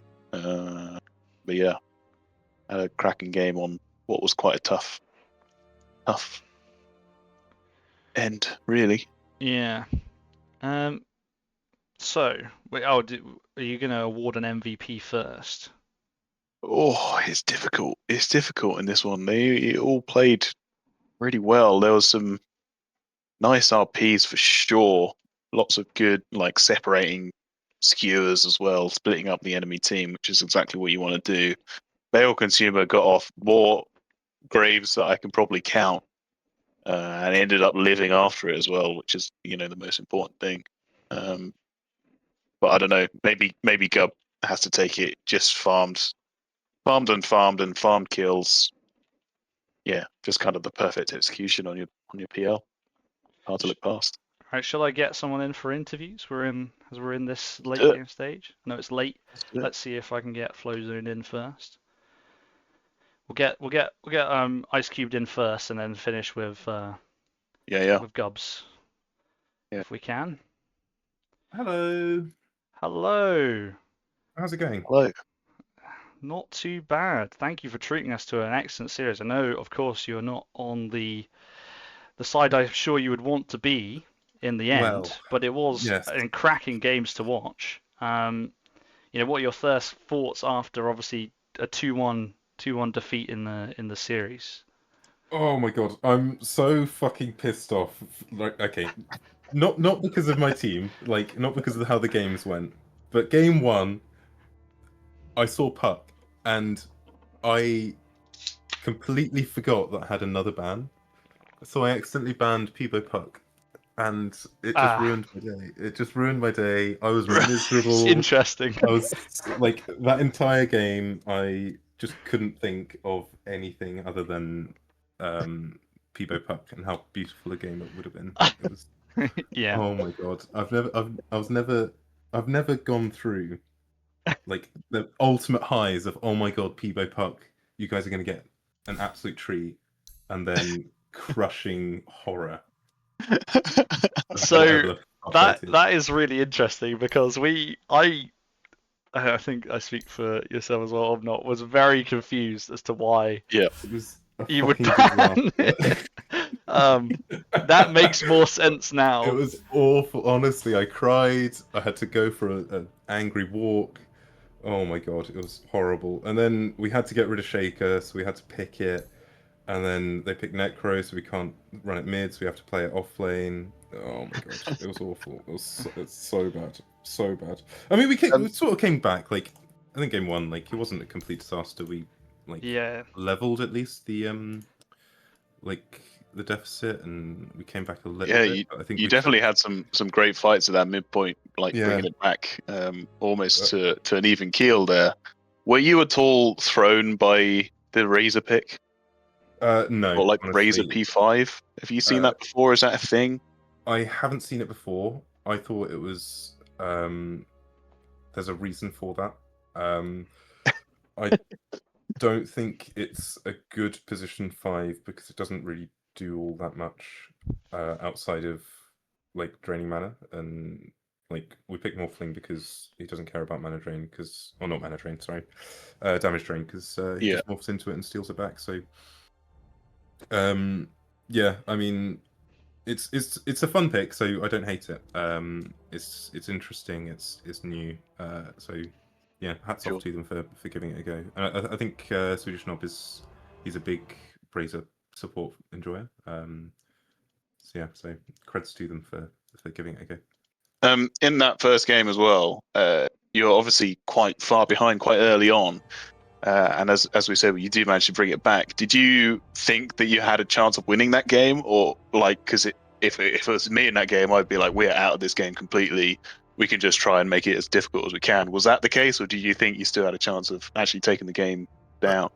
I think once we got a couple of really good picks on Lifestealer, we team wiped them once as well, and at that point, we sort of realised that if we get a good initiation, we can actually pull this back a little bit. But I think I fed a couple of times because I was still thinking about Peebo Puck, and then after that, it's so difficult to like with staggered death timers, it's difficult to like get map presence and things like that. For sure. Yeah, like I let down the team like hands down. It was. I'm gonna cry about it for the next month. Well, but- listen, game 2, you managed to, I didn't ban the wrong hero, and you brought it back and you picked the puck. yeah. Is it a case of like hands off keyboard? Then you've picked the puck, job done. Honestly, at that point, like, yeah, it's pretty much. I'm happy to leave the game on the mighty shoulders of Mr. Peebo with his mighty puck. And Do incredibly my well. God, he did it. Yeah, like there's a reason why people like ban it every single game against him, because he's really fucking good on puck. But yeah, so I think it was a little bit of squeaky bum time, like first 10 minutes. I think lanes didn't go exactly as we wanted. And so I think we were like slightly behind, but like safe lane went exceptionally well. Peebo was having a weird time mid. I think he fed it like twice, but also got a couple of kills. So it was like kind of happy. He was like really far ahead on CS and then died a couple of times. I'm not sure who's won this lane. But... yeah, it was a little bit of a weird one, but I mean, look, no one can question the genius of Peebo Puck. So if you have any concerns or questions, queries about Peebo Puck, you can. The door is right there. You can. Well, I do have one go question about Peebo Puck, okay. but it doesn't regard his playing particularly. It's more of a, obviously you talk about it a lot, and it's almost infamous at this point. Do you think that when you pick Peebo Puck, it's just Peebo being good on puck that makes the game easier, or do you think it instills a sense of confidence in the rest of the team that pushes you forwards and gives the whole team a little bit of boost and a little bit of impetus to take on the game more? I think it's a bit of a mix, actually. Like, I think because Peebo's such a good puck player, he plays like puck on every other hero that he tries. Yeah. And so a lot of my drafting conundrums are finding Peebo heroes that aren't puck, that can play like puck. And it's really, really difficult. So, yeah, I mean, in a way, yeah, like, it means that, oh, we're comfortable here, we got Peebo puck, like, we can fuck around and he'll still, like, get some super clutch plays, and it's poggers. But, I mean, I think overall, everyone that game, like, everything was clicking. I think that's the best that we've played in a really, really long time. It was a really well put together performance. Like, you guys played really, really, really well. It was just an overall very clean game. So very pleased. I did notice as well, going on to game 3, that Peebo played Kez a lot like he plays puck. So I kind of know what you're talking about with that. We had Bob in chat as well telling us that there was a plan, and then at the end of the plan was not executed. Are you able to shed any light on what the plan was for us? If Bob had a plan for that game, I would have loved to hear it. No, I think we made a bit of a blunder letting PL through. We considered it. We decided to go for the jug ban instead, just because I think it's a bit of a better matchup into Medusa. But I think Karma just couldn't get the farm as quickly as he needed it. To be able to like actually fight off a PL from like just killing him. And yeah, I think it's a bit of a weird one. I think Dawnbreaker as well didn't really mesh well with Medusa either. There's just a little bit less staying power and things like that. So sort of a unique situation of having a stand-in as well come into game 3 after 2 games with. Yeah, I mean, I think Mega Sheets did really well considering like what was on the line, the like energy of the lads as well. I think he like slotted in absolutely perfectly. So massive credits to him, and huge thanks as well for stepping in relatively last minute for like a one-off game. But yeah, good lad. And yeah, I think just draft execution on game 2 was not ideal. But Peebo Cares is also something you guys should be scared of because he's very good.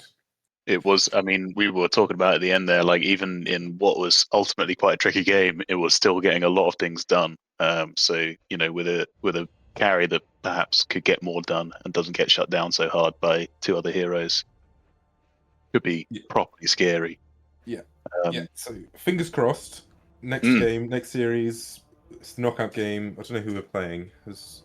You'll be up against Looney Goons in the lower bracket. Well, this is a message to Looney Goons. Peebo Puck is rubbish. Don't ban it. And so is Peebo Kes. It's really bad. We've lost all the series that we've played both heroes. It's rubbish. Please just ignore them. They're not heroes. You can't ban them. They're not in the game. We're going to ignore them, please. Well, I don't think we have any more questions other than your statement to Looney Goons. Have you got anything else you want to say? Just more Peebo Puck. That's all I want. Yeah. That's all I dream of. I'm gonna go to bed tonight. I'm gonna have a really good, with my head on the pillow, really resting. My eyes will be shut. It'll be dark in the room, and all I can see is a little jaunting orb, drifting across my dark bedroom wall as Peebo Puck. That's beautiful. That's beautiful. Thank you guys for casting. Greatly appreciated. Yeah. Thank you for putting on a great show. You're welcome. Bye. Bye. Okay.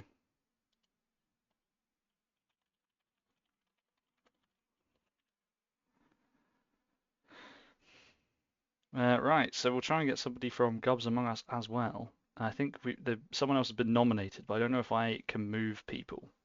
So I might need someone who can move people. I don't. It depends if they can come in. Flowzone, I think, casts as well, so he has access. Particularly where he does not have perms, though. Who are we being treated to? Leroy, who, interestingly, I don't know who that translates to in game, so I would be interested to find out. If I can find out. Can a mod in the Pure and Flags Discord please move my man's Leroy in? If you're listening. If not, yeah, we can join like the lobby or something. Oh yeah. Let's join the lobby and then we can get Let's him go to the lobby.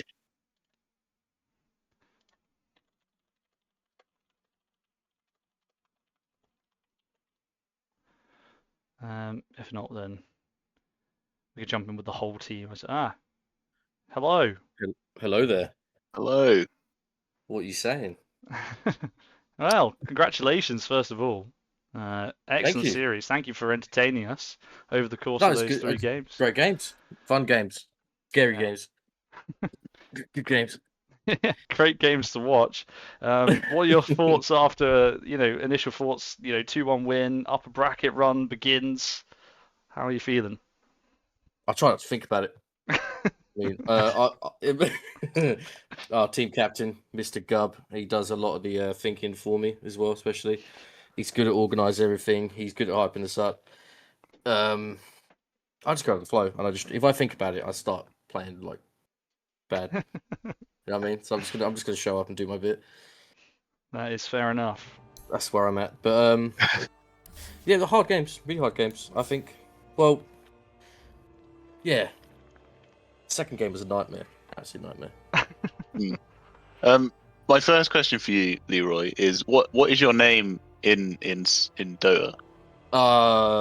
What in the matches we played? Yeah. Yes. Bagel Consumer. Bagel Consumer. Okay. Excellent. Okay. Right. That helps a lot. Yeah, I should have some sort of like consistency, but I just kind of. That's fair. No, that's fine. I'm bagel fluid, so I kind of just changed it. Yeah, it just doesn't really bother me. As long as you don't mind us asking, then that's. Oh no, you do whatever you want. I don't mind. Yeah. Why don't we start by talking down game 1? I am desperate to know what this P5 Razor is about. Would you care to explain? Well, I think I'm right in saying this. We picked the Razor because we were debating whether we wanted to put it mid at some point. It was more like a ballsy flex pick. We were saying that we've got a Razor, see what they pick, and then decide after it. And yeah, we went with the position 5 because it kind of matched quite well. But I think was that Swede on the Razor? I can't even remember. Was that Swede? It was. Yeah, so he's played a lot of Razor, and he's played a lot. Swede's got a reputation of playing the most bizarre heroes position 5. He could position 5 pretty much anything and make it work quite well. So we didn't have an issue with that. We just basically knew no matter what happened, we'd find a place for it. So we were kind of questioning because the build on Razor was to get phase boots, BKB, and then Axe. Which yeah, I mean, for me, that's not a traditional support build. no, it's not. The game was very in your favor at the start, and it did kind of like fall away from you. It was kind of risky, kind of section in the middle of that game. Was there any point in there where you were looking at your P5 and thinking, maybe if we had any support items on this team, it might be going better for us? I don't think so. No, I feel like we were getting the picks. You know, I wasn't.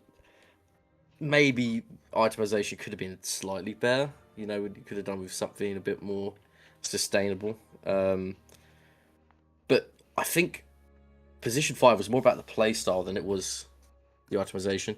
Yeah. So we just liked the fact that we'd have that Razor floating about, bringing the team fight presence and everything like that. It wasn't really. I think he did a lot more warding than I did that game. To be fair, I think you know what I mean. He did a lot more. I don't think I bought any until like half an hour in. Yeah, not great, but. And was there any point in that? Because like they nearly brought it back to like an even net worth. Yeah. Were you worried, or were you always like, oh, we've kind of been messing around a little bit. We just need to focus, and then we can take this game down. Well, funny, I was more worried about the laning phase. With a clock on the offlane, this position 4, it's kind of like, I don't know if you cast your eyes down there at many points, but all I could really do against the Lich was maybe walk towards him menacingly, and that's all I did. And that's all I could do. I mean, eventually I managed to catch him out a couple times, but I was mainly nervous that we would get absolutely stomped bot lane, and then that would kind of ruin it for everyone. But we managed to stay afloat, and I think after that, all we were really trying to do is get the picks and trying to speed the game up as much as possible. Yeah. And that's something we carried into game 3, because once we started game 3, we knew we were going for tempo. We were really trying to make sure we got our timings right, and we could just kind of roll through it effortlessly. But well, I see you're trying to skip over it, but we are going to talk about game 2. I think in all 3 games you managed to have a good laning phase. Like, despite your worries, like I think you were kind of like winning the laning phase in all 3 games. Yeah. In general, and like your early game and mid game presence is really strong. In game 2, that was great, and you had that solid foundation, and then just kind of almost suddenly it just fell away from you, and you just like lost grip of the game. What happened? Massively. I think what we did a lot wrong in game 2 was we're trying too hard to find people, and we noticed at one point we were on their side of the map and they were on our side. They were just in our jungle, and we couldn't actually push high ground. We couldn't do anything. So it got to a point where we were trying to hunt them down, couldn't catch anyone. They just pissed off somewhere else, and we were just walking around aimlessly. And that gave them time to catch up and farm and bring themselves back up to where they should be. I think it was just more like a wild goose chase that game. Yeah. But let's talk about the elephant in the room, the puck. You let it through. The puck, mate, honestly, ruined my game entirely. Derailed me completely, because every team fight I would literally get, he would appear out of nowhere, and I'd be gone in a second. That's why I bought the Aeon disc, just for the puck. That's all it was. And I think also, in hindsight, Rubik pick wasn't good.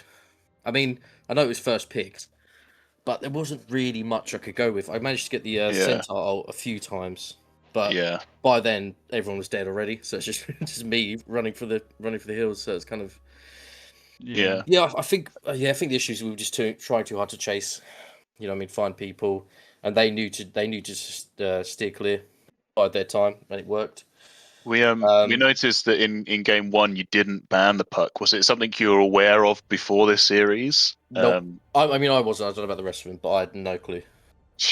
Because we've just found out accidentally banned it when they meant to pick it Accidentally in banned game it. one. Yeah, I did hear that.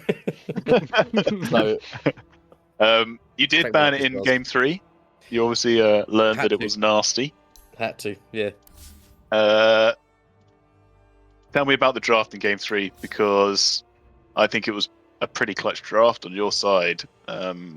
You managed to get that PL last pick. Was that always your consideration, or was it just something that kind of came to you Well, we as the needed draft unfolded? we needed something that wouldn't take too long to have an impact. Yeah. It was. Look, like, I made a couple suggestions. I said a Spectre, and everyone was like, "No, what the hell are you talking about?" I was like, "Okay, sorry guys." So I say my bit in the drafting, and sometimes it's good, sometimes bad. At one point during the drafting stage, I was playing darts because I kind of didn't really have an input. So that I'm not. I like to throw some darts in between matches, keep the blood flowing. I think GUBS the drafted man. Well, actually, to be fair, they're all really clued up with the game. They're very good at drafting. I think I'm the only one that's not as good of that. But actually, that does bring me on to one thing, and this is a serious concern of our entire team. It's a very serious matter. Okay, we need to know where the stigmas come from. Why the Mars is being banned first pick every game for the last 3 games. we need closure, because we just need to see someone play the Mars. Why'd you have to ban it? Pick it yourself. We just need to see it. You know, this is I don't know where that's come from, to be honest. Like, listen, the Mars needs to come every game we've played. Well, not every game. I think the first game of the series we played Mars. But ever since then, no matter what team we play, no one wants to know about it. Did you win on the Mars in that first game? We may have won with the Mars in the first game. that might do it. There you go. I think many teams' preparation will be looking at your previous games in this tournament, and if your first win is Mars, then we're like, that's an easy ban, I guess. I don't know. Yeah. But why are they doing homework? Why not just go into it blind? You know what I mean? Yeah, just don't ban a Think puck, about it. and then you're Just play- fine. You let them accidentally ban it. Okay, do you know what? You know what? Yeah, you raised a good point there. We got lucky because maybe if we didn't ban the puck, it would have gone really bad early, and it would have been catch up. Listen, the rest of that game 3, obviously it came to you, and it was a relatively simple one for you in the end. Yeah. How are you going to take all 3, or this entire series, all 3 of these games, forwards with you when you go into your quarterfinal best of 3 against Chocoholics Anonymous? Oh, it's Chocoholics, is it next? It is. Nice. I think, in all honesty, this is the first time all 5 of us played together in this tournament, and every game we're learning a lot more about each other's play styles. Some of us are more eager, more aggressive on the map, and want to make plays happen. Some of us, not mentioning any names, would rather sit and farm for a bit, build themselves up, and go from there.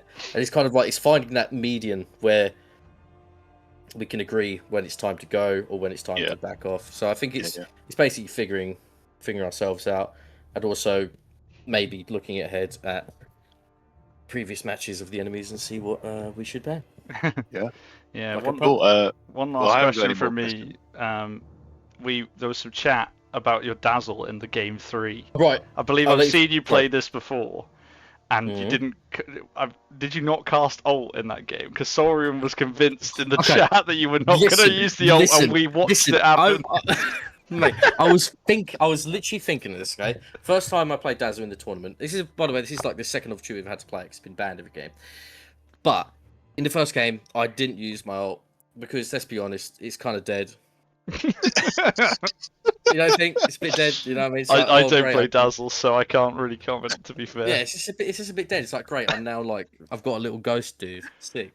But I didn't use it in the first few games because it's bullshit. And then after criticism online, I was told, maybe you should try it because of the bonuses, whatever. I haven't looked into it. And then this game, I saw someone said in chat that I didn't use ult that game. I literally used my ult and it was successful. Yeah. I need to find the replay of it because that's the first time I used Dazzle's ult. Yeah. We did catch it. We Oh, you saw. did catch it. Oh, We so caught- okay. we So caught it, yeah. someone's Yeah. spreading propaganda. So yeah, but no, Sorian prior to the start of the game was suggesting that we wouldn't see one in the entire game. Yeah, He was like, "This guy the thing loves is- Dazzle, but he will I- not I- cast I- his ult." I'm good at. I love Dazzle, but I've never used it until today, and it's all right. I don't mind it. I won't use it again though. Waste of time. Well, that was my final question as well. Is there any That's a sensible final question. messages or shout outs you'd like to give before we wrap up and let you go as well? Shout out. I suppose you can shout out everyone. Shout out to my team. They're really good. They're very good players. I really like them all. They're good to get along with. They're sick at the game. Shout out to the enemy team because they really put us through it, especially in game 2. That was rough. I did shed a tear. That was a bit rough. Thank you for casting. Of course, no I problem. obviously wasn't part of the casting. Didn't get to hear it, but I will watch the replays and hopefully no one slags off my play style. What do you think of the clockwork? You haven't even mentioned the clockwork. Clockwork was great. He had a great game. yeah, it was respect I banned remember- for a reason. Okay, cool. I just no one mentioned it. I thought I'd get a little bit. I definitely shouted it out at the end of that game because you hit some nice hooks. I remember that. You were terrorizing the Storm Spirit in that bottom lane for like Yeah. half of the game. That's the only reason I had the orchid. I was just like, I've got to make sure he does. If he has a good time, then I'm not having a good time. You know, that's what I was going for. But yeah, no, thanks. Appreciate it, guys. Really appreciate it. All right, Thank good you. to talk to you. Thank you for putting on a good Take show. care of yourself. We'll see you All right. later. Latest taters. What a way to end. Well, there we've heard from both GUBS among us, and we have heard from Ice Cube before that Flowzone. Leroy jumping in to give us their takes on the series. To wrap it up then, 2-1. GUBS among us take it. They will progress in the upper bracket, and Ice Cube will fall down to the lower bracket for a best of 1 eliminator. Any final thoughts before we wrap up, Mr. Obnot? No, I don't think I have any thoughts. Just make sure you tune in. Next game is Friday. Yeah, at the moment, looks like it. I think there's one still to be scheduled, but Friday will be. That is Radbara guys versus Stesis Ultra Shitters at 7 p.m. on Friday. So make sure you tune in for that one. That'll be over on Quiz. I can't say that, but there's another streamer who's doing that. You can see it in the Flight Squad if you're in there as well, and I'm sure it'll be shared elsewhere too. So shout outs from me. The final thing from me then. I mentioned in the last couple of streams I've done that we are doing the GFG Awards at the end of this one. We have been a team together for 10 years. And so we are celebrating that by having an award show. If you would like to contribute to it, you can vote for some of the GFG. We've clipped up a lot of the plays. I said this yesterday as well in our little stream with the MMM guys. We've clipped up quite a lot of stuff. It's taken its toll on me and Obnot because we've had to watch some of our absolutely horrific plays. I know a lot of you who want to have already probably filled out the form, but if you haven't and would like to do so, please feel free to do so. I will post it in the chat now as well. It's also in the GFG Invitational Discord and many other places. So if you would like to, then feel free to do so. And there will be a stream of the awards on the 31st of October. As I'm just hoping there probably, I mean, listen, there probably will be GTI games that day, but hey, it's okay. I'm sure we'll coincide with something, but we'll see. All the same. Thanks for joining me, Obnot. It's been a pleasure as always. Thanks to both teams. That was really fun to cast. And we will wrap up. It's 20 to 12 here in the UK, so it's been a long one. We've been going for nearly 20 minutes shy of 4 hours here. So we appreciate everybody who stuck around. Obviously, those who joined us midway through that game 3, as the other ones wrapped up. And yeah, it's GUBS among us who take this one 2-1. Take care of yourselves, everybody. It's a wacky, wonderful, crazy world out there, and we will see you next time for another cast. Peace out.